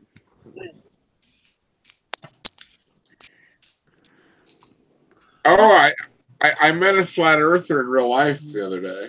What? You did? Yeah, and I mean, I know the guy too, and he's not a dummy by any means. Don't get me wrong, but so my first question obviously was, why do you believe the Earth is flat? And his answer was, but no curvature. I'm like, well, dude, I said, do you realize how massive the Earth is? I mean, that's like an ant standing on a wrecking ball. They're not going to see that the wrecking ball is round. They can only see what they can see. He's like, well, if you go 30,000 feet up, you still don't see no curvature. I'm like, dude, that's not high enough. That's still not high enough up. You're still within the Earth's atmosphere. He's like, and we were just, and then I said, well, you're an atheist, right? And he said, well, I was, but now I believe in a creator God. I'm like, a creator God? I'm like, what do you mean by that? And he said, I said, like Christian God, or? And he said, no. He's like, I think that the Earth is like a playing board, and that we're not supposed to know what's going on, and we're playing this big game, and then after we die, I'm like, and I didn't get as much of a chance to talk to him as I wanted to, but he believes in like different planes and all kinds of shit. What's that, Russ? I was gonna say the way he's kind of describing it almost seems like he thinks that we're just characters in a big board game that some kind of divine creature is playing. Yes, exactly. And I was like, I didn't want to tell him I didn't want to tell him that was stupid, but so my second question to him was, well, so if he don't believe in space either. Right. I said, so you think that Japan and you think Japan and China and what is Israel has a space program, don't they? America, Canada. I'm like, do you think? I mean, all these people are lying and keeping it a secret. Do you know how big of a secret that would be to keep? And then, so that after that, he went into it got real deep. He's like, well, no, man, it's the New World Order. They're in control of everything. I'm like, oh my god, dude. I'm like, are you fucking kidding me? Like, so it just kept getting deeper and deeper and deeper, and I'm just like, oh my goodness, man. And I wanted to talk to him more, but it's really hard to convince anybody of anything once they're that far gone. I'm just like, yeah. I used to be so deep into the NWO. So for life. Yeah. NWO, like as in the New World Order wrestling group. New World Order. Oh, okay. So I'm thinking WCW NWO type of stuff. I remember that though. I probably had that on my mind because right before we left the house on what is it, HBO, they had Andre the Giant on there, and they were doing a story of his life. Oh, cool. All right. But I was for a while. I was obsessed with the Georgia Guidestones. Has anyone heard of that? Yes. Yeah. The Georgia Guidestones, yeah. And I used to watch all the YouTube videos about the Georgia Guidestones, and I even planned at one stage to go there, and I was going to make my own YouTube video about them, but frankly, it didn't. It didn't work out that. Thankfully, it didn't work out that way. Right. No, it didn't. Look. We all know that what happened was you got so deep into it that you became the paid shill, and so now you're saying the New World Order doesn't exist. That's what happened. Yeah. Well, I don't know if you can tell, but I'm shilling. I'm wearing the shill shirt. You are. Oh yes, yeah, you are wearing the shill shirt. That's right. God, my check has not come in yet. National Association of Shill Assholes. Or Yep. need another 7 astronauts. Yeah. You know what? I will be an astronaut if that means my shill check will come in. Well, mine ain't come in yet, so I know someone who does not trust NASA, and he's shown me all kinds of YouTube videos where he says that he says they use the latest technology, CGI technology, where they can make it look as if they're floating around, but really they're in a studio, and there were images, CGI images that they pretend to pick up and throw into the air and they spin around. And he even showed me videos where they try to pick up a CGI telephone or something, and it glitches, and the video glitches or something. see, it's not real, isn't it? You know, it's fake. It's all fake. And so he's totally he's in deep. He's in really deep. I had That's what she said. that is what she said. Except for with the Iowans, she's like, you're not in deep enough. Oh. But what I was about to say was, it was either a little bit before or a little bit after my birthday. I was watching the 24-hour live cast of an astronaut out there doing a spacewalk, and people kept constantly asking, why can't you see the stars? And I can't tell you how many times it got to the point where I copied my answer and just started pasting it every time I saw that question. And then eventually a Nightbot came in and said, oh, and gave a link to all the normally asked questions. But I kept saying, you know, I had to explain to them, it's because the brightness of the earth and the sun, that you cannot see anything out farther back. Because whenever he is closest to the sun, you can't see it due to the sun's light. And then whenever he's on the night side of the world, you don't see it because of the brightness of the sun reflecting off of the earth. And that is why you cannot see stars. And they kept still asking the same damn question. I'm like, are you fucking kidding me? And so someone actually even said, and tagged me in it saying, frustrated atheist already answered that question. Scroll up. I was like, yeah, thank you. Fuck. They're just like, ah, la, la, la, la, la, la. That's I it. guess. Well, at least they were paying attention to you a little bit. Right? A little bit. Somebody was. I mean, Yeah. damn. Yeah, somebody. That's infuriating. No wonder you're it gets frustrated. really. Yeah, and then I was on Nacha's stream a couple of days ago, and he had a friend, and he said, please, y'all, she's a great person. She has different views and whatnot. And I was like, look, all right. I was like, I'm going to have to ask you this question. I was like, are you telling me I cannot question her views? Because if so, I'm just going to mute myself, because the very second she goes off of something stupid or something that I feel is not something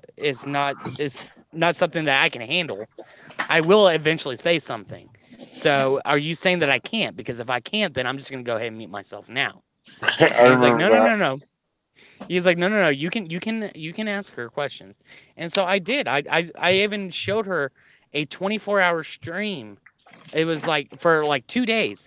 They did a time lapse of 24-hour sunlight in Antarctica. And because clouds got in the way, apparently, even though you can still see the sun is up, apparently that was all faked. Yeah, CGI. Oh. Well, don't you know they have a weather machine somewhere? We can control the weather. Right. And so I eventually asked her, I was like, okay. I was like, let me just grant it to you. Let me grant you that this is all a conspiracy, that the earth is flat. What is the purpose of said conspiracy? She said to hide God. I was like, okay, well, with the fact that because she is going off of America, because I'm assuming she was American, because she, you know, said that she doesn't trust NASA, yada, yada, yada. So I was like, okay, so in a country like America, where the great majority of the country is of a Christian faith, what on earth is that going to accomplish? If they already know the existence of God, then why is it that they're trying to keep people from the existence of God? And then she said for control. I was like, that brings up even more questions, because if the best way to control people is through religion, And so why on earth would that still be an issue? And I don't know if I got a chance to see if she answered it because the topic eventually got changed and whatnot. She asked me what came first, government or religion, in which I went off a completely scientific answer. I said, if you want to think about it, I was like, it depends on how you're going to define these things.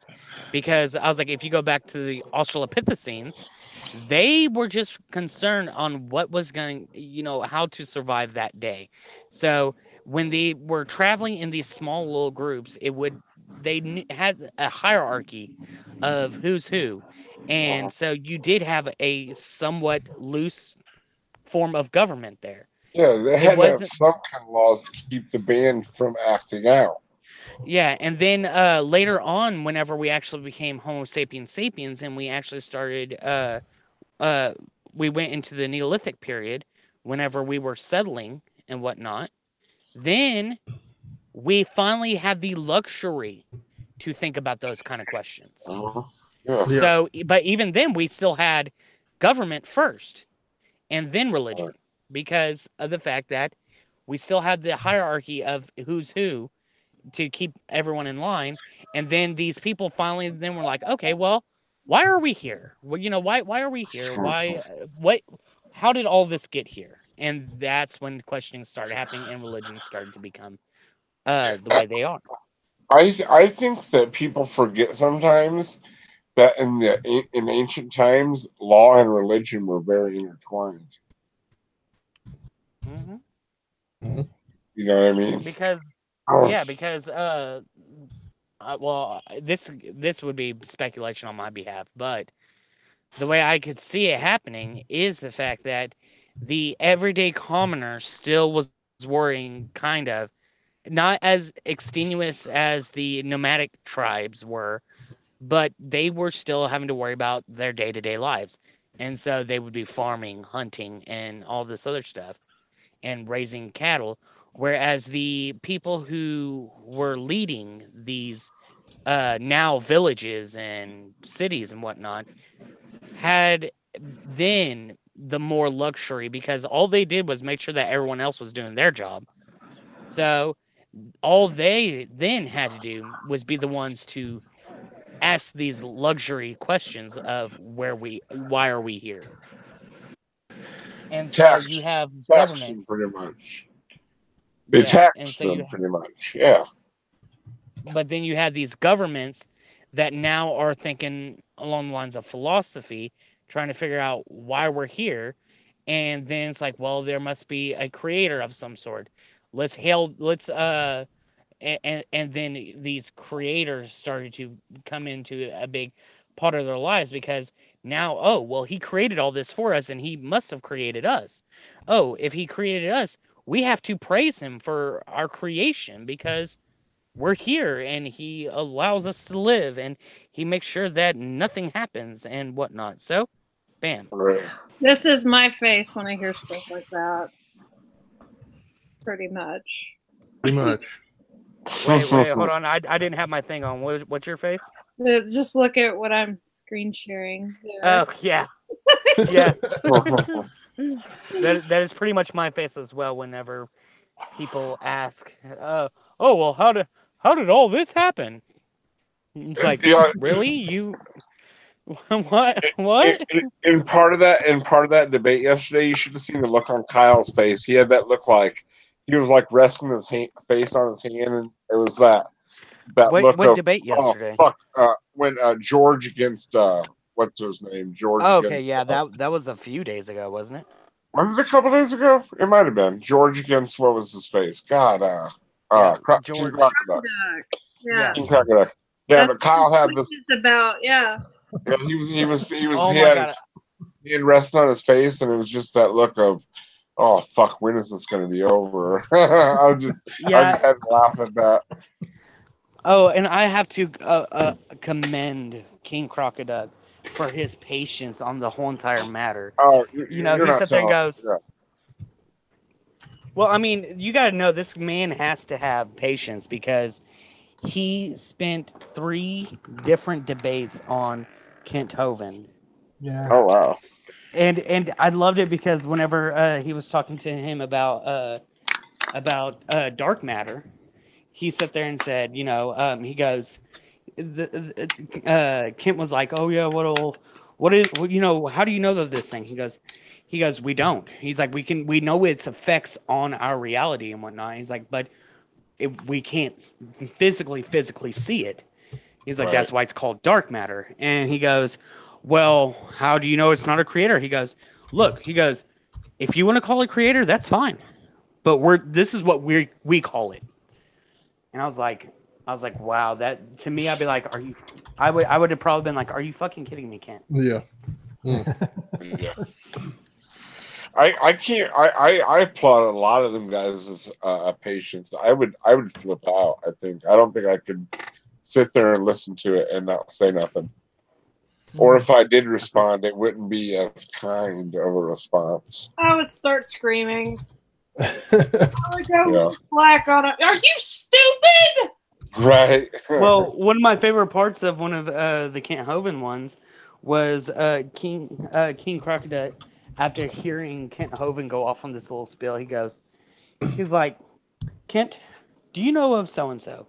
I forget the professor's name, and he goes, well, I've heard the name, but I don't know the guy. He goes, well, this guy, he's like, he would teach, and anytime somebody, one of his students, said something that was completely ignorant and completely wrong and had no real, good thought to it, he goes, he'd look up at him and frown and say, that's not even wrong. Kent, what you just said was not even wrong. And I was like, oh my God, that was amazing. Because it was the slow buildup of explaining all of this. And then him just saying, Kent, that's not even wrong. And I was like, oh, that is awesome. I got a question for you guys. Now, most creations, Kent Ham, Kent Hovind, Ray Comfort, whatever. Do you think them guys truly believe all the bullshit they spill, or are they in it for a buck? Some are in it for a buck. Some are really falling for it. So which ones do you think? Yeah, I think Ken Ham and Kent Hovind are both cons. Yeah, they definitely are. Most certainly. Ray Comfort is dumb enough that I think he could be either. And I think that Eric Hovind was so indoctrinated by his father that he still believes it. Yeah. Right. Like have you ever watched Answers in Genesis News? Like, how can Georgia Perlman, which she has a PhD in biology, right? Is it biology, microbiology, something like that? Like something like that. You can just see the cognitive dissonance in her head, like when she's like, I mean, she has to know. I mean, I'm sure she reads peer-reviewed articles and all that stuff. Yeah. So I mean, how can she compartmentalize that part of her intellect and still be so gung-ho for a fucking 6,000-year-old world and dinosaurs live with us and all that shit? I don't know. How does she sleep at night? Yeah, that's what I was wondering. She has a PhD. She sleeps with her pile of money that she gets from Answers in Genesis. Yeah. Bodhi, I get.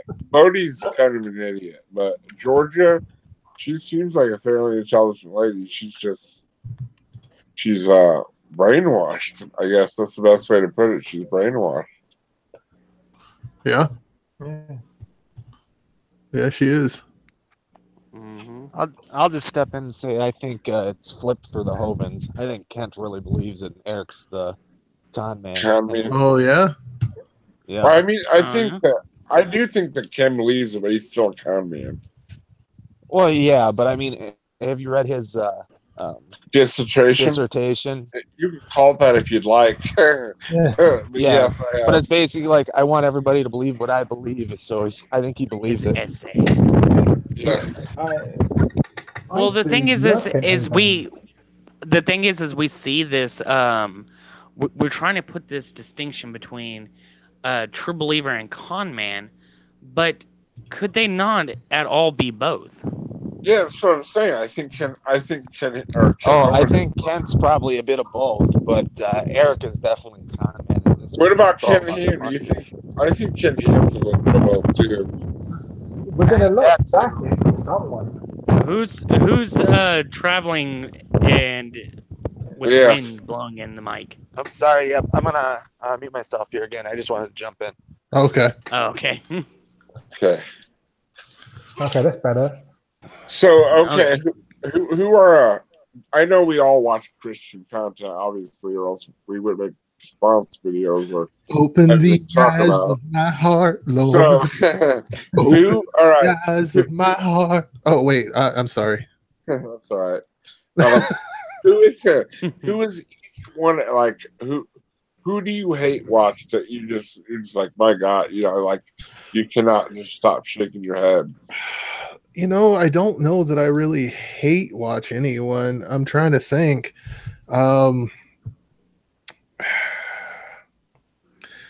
Like, okay, so what's considered hate watching? Not necessarily hate watching, just someone that you just think is so full of shit, but you still watch their videos anyway, just because. Okay, because when I think hate watch, I think someone that watches just to find something to leave a horrific comment about. No, I didn't mean it that way. Someone you watch, that is full of shit, but you watch it anyway.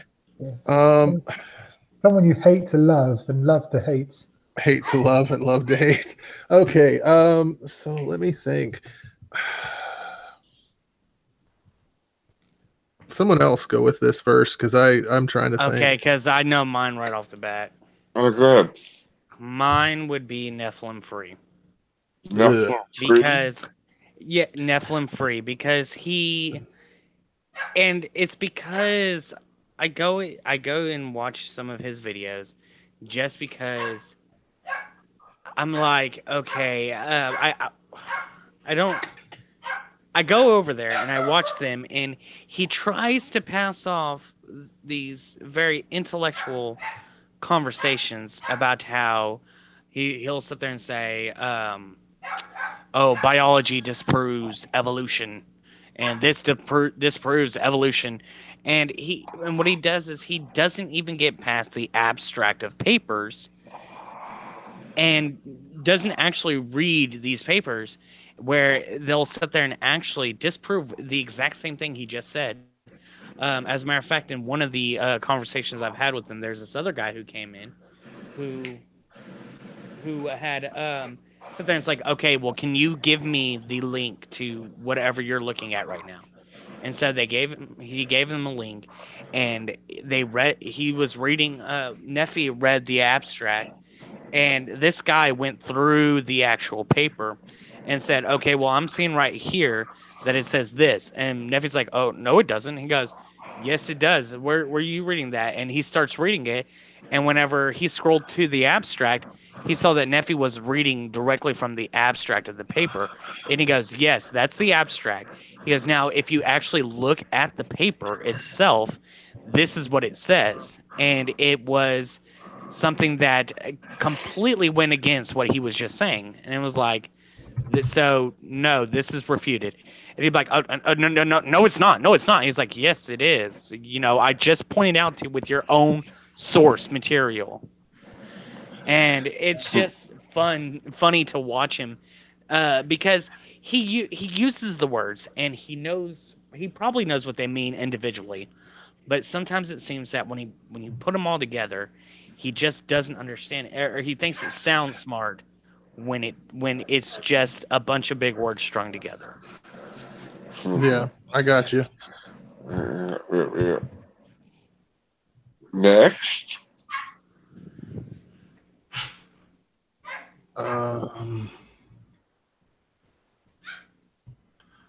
I have really enjoyed watching the Cleveland Street Preacher recently. I mean, the guy's he's an arrogant bastard, but I love watching his videos because they're so. They're so ignorant. It's funny. He's so ignorant. It's funny. I don't know whether to bash my head against a brick wall or just crack up laughing. It's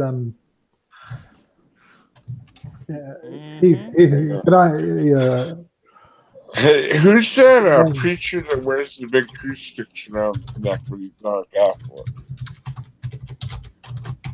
Sorry, I didn't hear that. Who wears there's a preacher guy, I think God's Near did a video on him.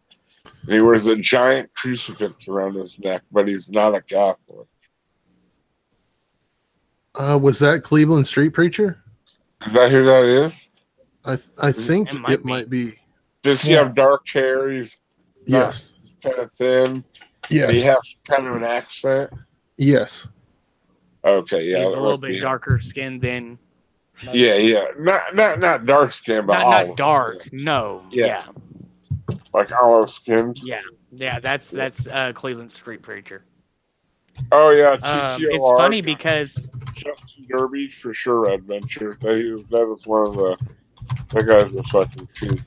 I do love. I find his voice incredibly funny.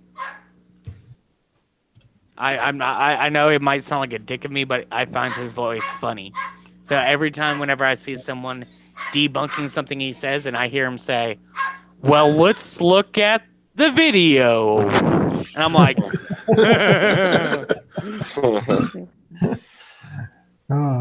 "How do you know that God, in His wisdom, didn't?" He speaks a bit like that. I forgot all about that. I forgot all about TTOR. But Steve Anderson, I don't like to watch him, but I'm just like, my God, dude, you're the biggest bigot in the world. Like a guy, he spends more time preaching and talking shit on other churches and homosexual and atheists than he does actually talking about the Bible. Yeah, he but talks. Just so y'all know. I'll go ahead.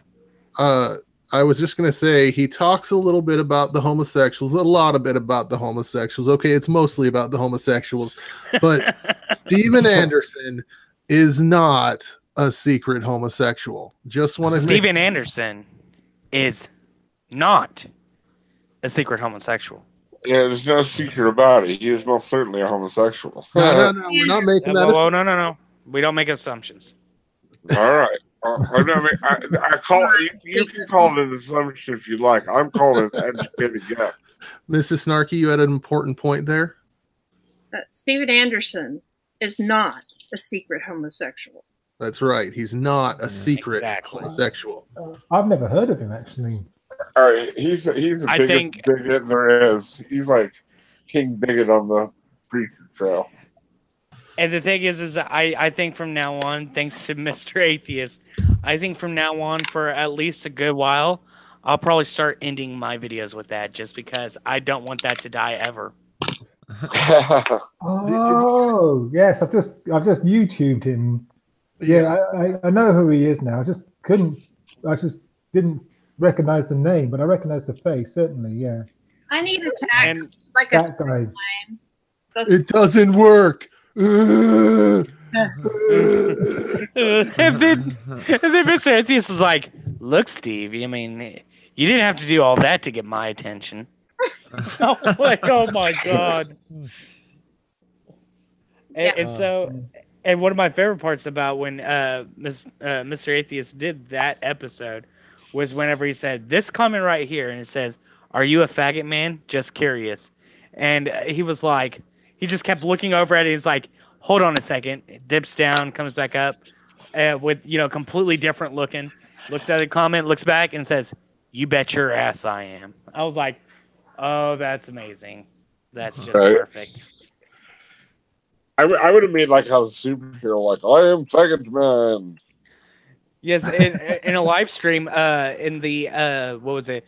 LoJack King Crocodile after debate hangout, he did say something about that, And so I think the next time I'm ever in this stream with him, if he's wearing the glasses, because he has to wear the glasses, because whenever he said this, he was wearing the glasses. Right. He's like, oh, look, it's Faggot Man. and then if he's not, and someone says it, I'm like, no, he's not Faggot Man because he's not wearing the glasses. Do a whole Superman there. But Steve, okay, so the thing is, I'm going to go out on a limb and say that most ministers who preach against homosexuality are actually not homosexual. But the ones that's basically the only thing they preach about, like when they're overcompensating. When you're a minister, you oftentimes preach sermons that are about things that you struggle with. I was just about to say that.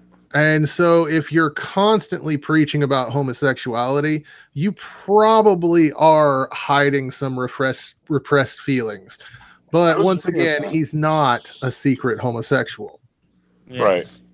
I'm not saying he's a full-blown homosexual. I'm just saying I wonder sometimes if he has questions about his sexuality that he's the thing is it doesn't matter. You can be the straightest guy on the face of the planet, and whatever.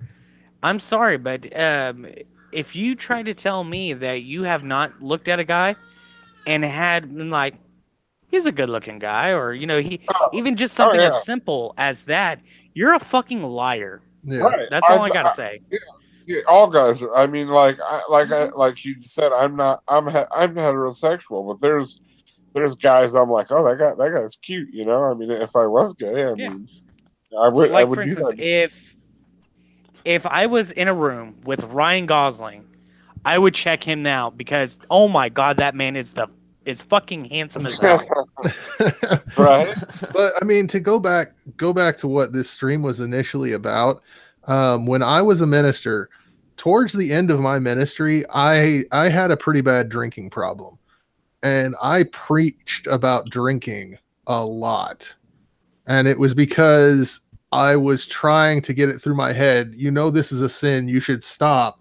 So if you preach about it, God's going to help take it away. Right. And so when someone is dwelling on a certain topic, then they're spending an awful lot of time thinking about that topic. Right. Yeah. Yeah. I mean, like, you got to remember, Steve Anderson has 10 children, but he doesn't sleep in the same room as his wife. Like, I don't know. I mean, it just makes me wonder, like, does he, like, did he maybe have icky? Do you think he might have had a homosexual experience once as a teenager, and it like just freaked him the fuck out? The thing is being as religious as he is, it could be something as little as he's had homosexual thoughts or dreams or whatever all his life, and he knew that it was a sin. And so when he became a preacher, he then started, preaching about it anytime he might have had such a thought or dream or whatever. Right. Yeah, that's true. But I mean, I don't think sexuality is black and white. Yeah, I mean, I don't think it's as easy as that.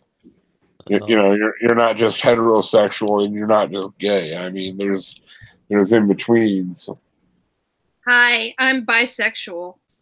Right. Well, I mean, even there. I mean, you don't even necessarily have to be bisexual. You can be heterosexual, but still find men attractive. I mean, like, you check them out. That doesn't mean you're going to go and have sex with that man.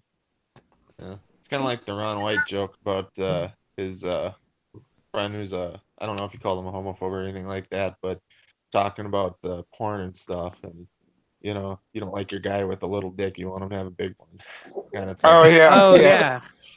That was one of my favorite Ron White jokes. Yeah. Ron White had a joke where he sat there and he came across this guy who was extremely homophobic, and he sat there and finally said, "You know what? I bet you're not as homophobic as you think you are, or I bet you do like a little bit of guy." He's like, no, I ain't no queer. Blah, blah, blah, blah. He goes, okay. He goes, let me ask you this. He goes, do you watch porn? He goes, yeah, I love watching porn. He goes, okay, do you only watch like women on women, or do you watch guys? Oh yeah, no, I watch guys too, guy on woman.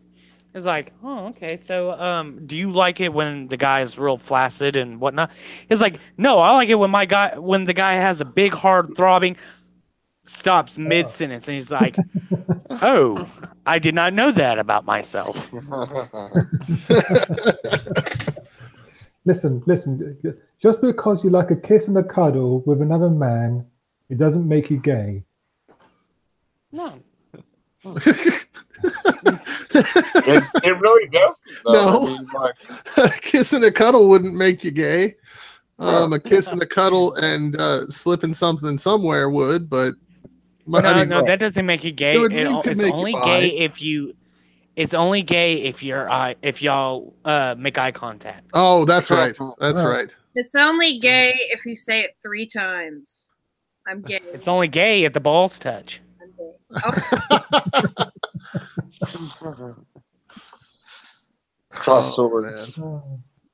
yeah, there has to be a sword fight beforehand, Hi, Okay. Jen with one N. Hi, Jen. Hi. Okay. Hi, Jen. Hi, Jen. Sorry, I don't have the chat up because my phone's about to die. But hi, Jen. That's okay. Does anybody here okay, you watch Kent Hovind videos. Am I the only one that feels sorry for him? Like just a little bit, like he's like I don't know, he's like a discount Ken Ham. No, I mean, don't feel sorry for him because he's not really a discount Ken Ham. He's Ken Ham if Ken Ham had spent 10 years in prison. Or however long he was in there. 9.5 years, but yeah. He's Ken Ham if Ken Ham had spent time in prison. After he'd been in prison, of course he's not going to be as big. But Kent Hovind was just as big as Ken Ham back in the 1980s. But were you there? Yes. Yes, I was. Even into the late 90s, early 2000s, because I mean that's when his magnum opus, fucking that 100 Reasons speech. Yeah. Came out. I wonder, I can't help but wonder if Kent Hovind lost his virginity in prison. I want to know what his prison hustle was, because everybody in prison has a hustle. I wonder what Ken Ham's hustle was. His hustle was his butthole. Ken Hovind. Yeah. That might have been taken, but I don't think that gets paid for. Does he take or receive, do you think? I mean, it could have been something lowly, like he definitely received someone's skivvies, or you never know what his hustle was. He could have been like a prison lawyer or something. Was he in regular prison, or was he in like a white collar kind of prison? He was in federal prison, so it was probably a minimum security, like tennis courts and just that kind of prison. Well, it's funny because right before all of that, I haven't heard of it since his prison sentence, but before, he always claimed sovereign citizen. He did all these different other little shit that tried to make it seem like it's like, oh yes, the government's harassing me, and it's like, well, yeah, I would too if you weren't paying if I was an IRS and you weren't paying your taxes. Right. Yeah. Oh, but he was a sovereign citizen. He didn't have to pay his taxes. Oh, yeah, that's right. Man. Sovereign citizens are... God, he found it. Probably right.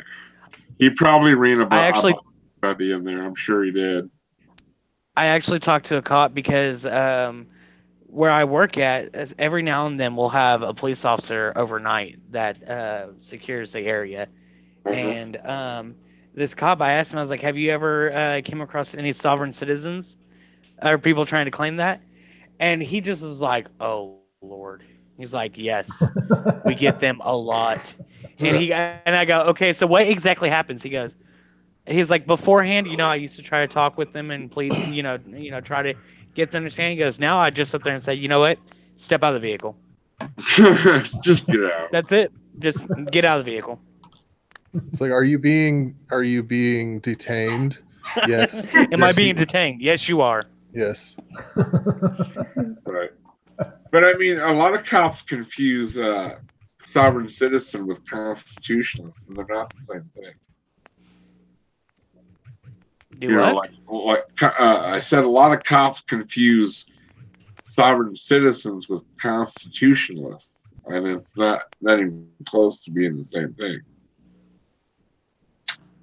What are the constitutional? A constitutionalist, like someone like that goes out and practices their First Amendment right, or they go out and, like Texas, and it's an open carry state, and they wear their weapons, and blah blah blah. That's a constitutionalist. Well, the thing is as far as Texas goes, there are certain things that you can carry without a license, and that is you can carry an AR, you can carry a shotgun. You may not want to do it, but because you will get people to look at you and you will get people calling cops, but you do have the right to. Right. As a matter of fact, technically, I have a shotgun that's in my little armoire thing, and it technically, if I wanted to, I can put that in my truck, loaded and everything, and drive down the road. And as long as I tell the cop, hey, in the back seat, I do have a shotgun, then everything's good. And which is another big mistake that people like to do. Whenever you do get pulled over by a cop, if you have a firearm on you, regardless if it is as big as a shotgun or a pistol that you have a license for, one of the very first thing after the cop does his little spiel, you should always say, officer, I do want to let you know I have a firearm on me, but I also have my license on me. I'm reaching in my back pocket right now for my license. Is that okay? Yeah, before you do anything. That makes total sense. Like people that, I mean, I've always been, even when I was a criminal, I always cooperated with cops because I figured you caught me, that's your job, I'll take my charge. But if you make it bad on them, you can end up shot or at the very least beat up, and you'll catch another charge. So if you're caught, man. That's just life, dude. Just cooperate. It makes life much easier. And the cop that I was talking to, I sat there and told him, because he said, there's some, people get all and get really angry when, for instance, you go to talk to a kid and you tell him, put your hands up slowly, do not make any sudden movements. And he reaches in his pocket to grab out a phone and aims it towards a cop. The cop's not looking at what you have in your hands. He's going to open fire because that is how it's done. And they don't aim to kill. They just aim for center mass.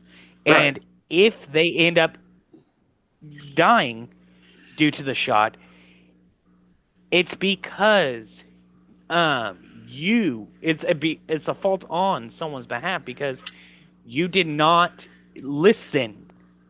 Right. I mean, if you wanted to record the incident, all you had to do was lift your hands up, say, "Officer, may I please pull out my phone so I can record this incident?" And the cop, if he's not crooked as fuck, will most likely say, "Yeah, go ahead.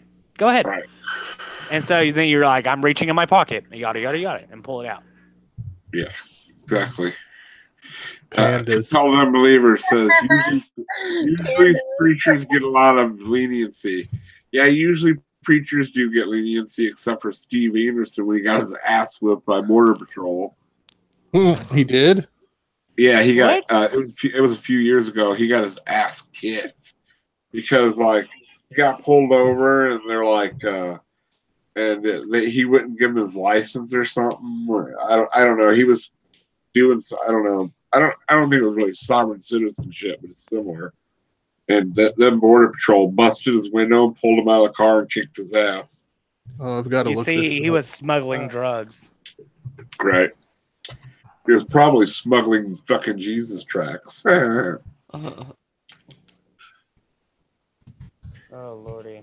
We see here in the UK, your average Joe Blogs, isn't carrying firearms in his car. Right. Damn, he was. Jesus. Yeah, he had his ass kicked. Yeah. Beaten at checkpoint, plans to sue, admits he's been resisting at checkpoints for months. So, Yeah. Wow. so basically, he was being one of those dicks that just shows up at a checkpoint and is like, I'm going to show you how not to be detained. Right. I have mixed Oh emotions. my god, he's one of those people. Yes. I need Yeah. please.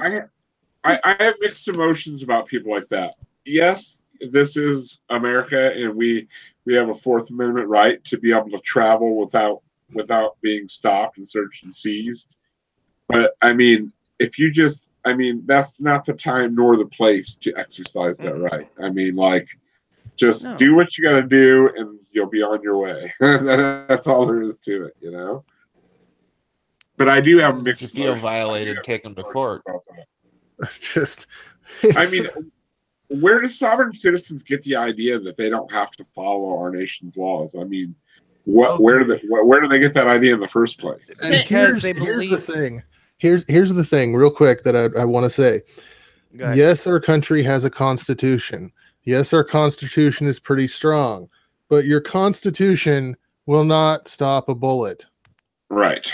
So if you can be a constitutionalist, you can be standing up for your rights, but it doesn't mean that the police officer or the judge or whoever you're going to go before gives a fuck about the Constitution.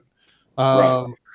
Like I had a driving without insurance ticket that I got. What had happened was my ex, her dad was dying. We paid to send her to go see her dad, and I didn't have money to pay for the insurance. The insurance lapsed, and I got in a small accident. I got charged for driving and getting in an accident without insurance. We went to the judge, and the judge took a bunch of us in a line, and we stood before the judge. The judge says, okay, here's what's going to happen. They're going to list off the crime you did. You're going to say guilty, and we're going to go home, or you'll be staying here over the weekend. And that's literally what happened. Right. There was no arguing your case. There was no saying, hey, this is what happened. This is why it happened. It was, you're going to say you're guilty. I'm going to give you a fine, and we're going to go home. And so that judge didn't give a shit about the Constitution. Mm-mm.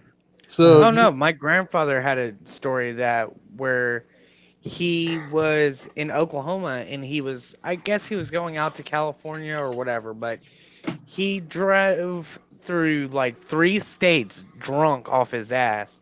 And by the time they made the 4th state, the only thing he got pulled over for was speeding. Well, they quickly found out that he was drunk. And so they put him in the drunk tank, and the very next day, they take him, and this is some rundown little town, where they take the guy to the judge's house. And the judge, he had about, like, I want to say a good $300 on him. And, the judge knew this because I guess it was taken to him beforehand. And he said that he was this big fat guy with like tobacco juice just all down his front. And he asked him, he goes, "Is this all the money you got?" And he's like, "Yeah." And he goes, "Looks like you might be here for a long time." And so he had to call my grandmother to come bring more money just to get him out of jail. Well, Wow. and just to Wonder Lady in the chat has said, if you give up your freedom for safety, you deserve it.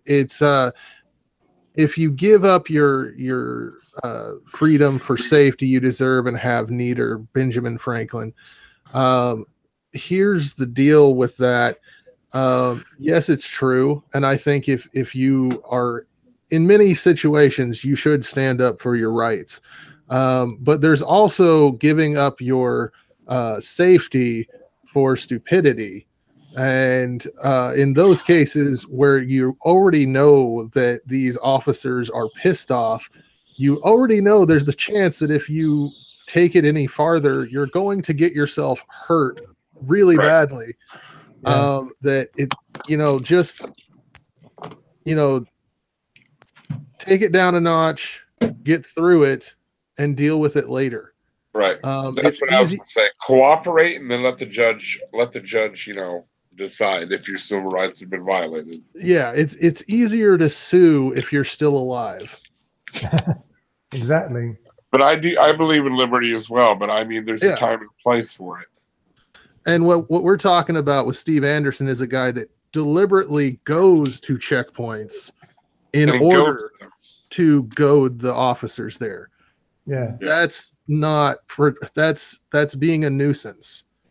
That's not using any of your rights, really. Right. You're causing more problems where problems are not needed. Yeah. Right.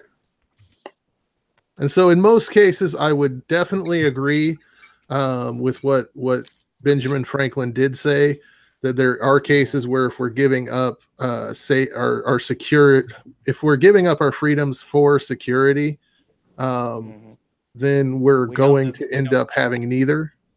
And we deserve neither. Yeah, we would deserve neither. But there's also cases where you got a wife and kids at home. You got a job, you have a life. Do you want to chance taking a stand at certain times and risking all of that? Yeah. It's pick your battles. Pick your battles. That's what it boils down to. That's what it boils down to. Yeah. So I'm not disagreeing with what she said. I'm just saying I think there's times that you just step back, just say, okay. I mean, I had a gun pointed in my face by a cop. I could have sued because cops are not supposed to draw their weapon unless they're in actual danger. Right. The case was this cop was taking pictures of a car accident, and he ended up backing into me and freaked out thinking I was going to attack him. He backed into me.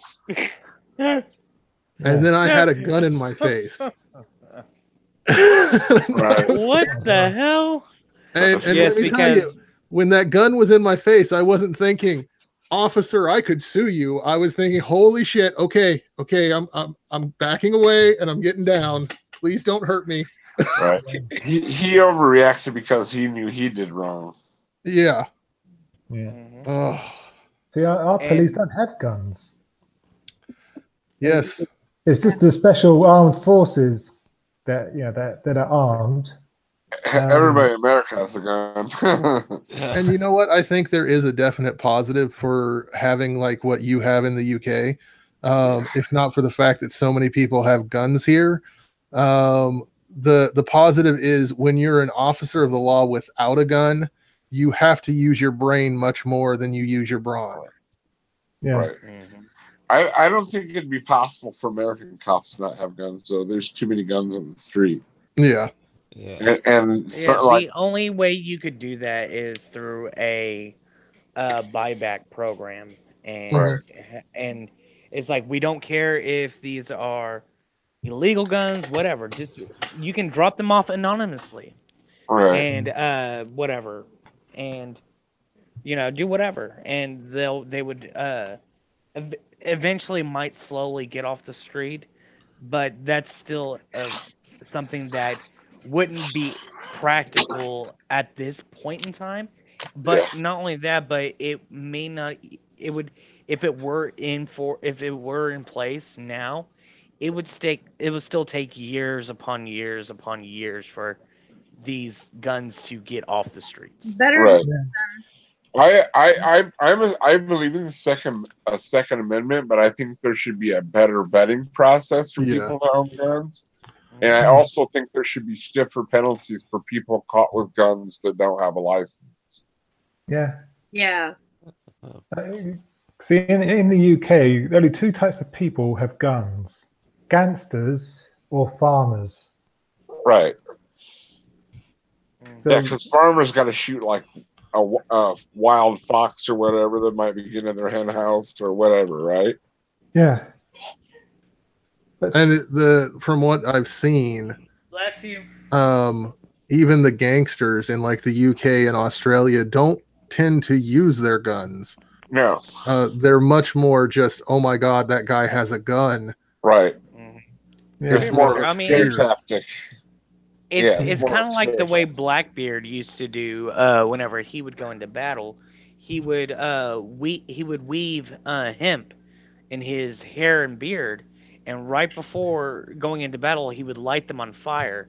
And so if you were just a simple, tradesman who was on a ship, just going from port to port to drop off cargo, pick up cargo, and you see this man jumping aboard with his hair and beard ablaze, with this wild-eyed look in his hand, with 5 pistols on his chest, one in hand and a cutlass in the other. I'm pretty sure if you're a sane individual, you'd be like, you know what, guy, you can have whatever the fuck you want on here. Good.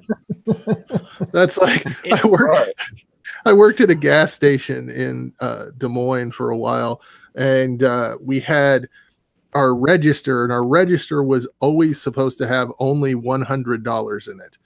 And that we were told, if you're robbed, give them everything in the register and never mention the safe.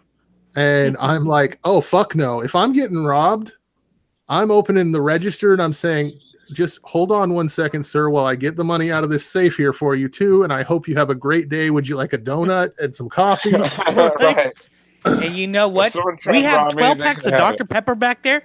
Take however many you want. Yeah, exactly. Yeah. Hey, Need some you look cigarettes. like you could use the smoke. Yeah, here, have a pack of cigarettes. Hey, you know what? Fuck it, not a pack. Take here. Oh, we got 3 cartons of that. That's exact brand you want. Here you go. Exactly. My mom got robbed whenever she worked as a clerk at a gas station in Houston. It was a 7-Eleven in Houston, and she got robbed. And she was like, "Hey, take whatever you want, honey. This ain't my shit. Here." When you have a gun. Yeah.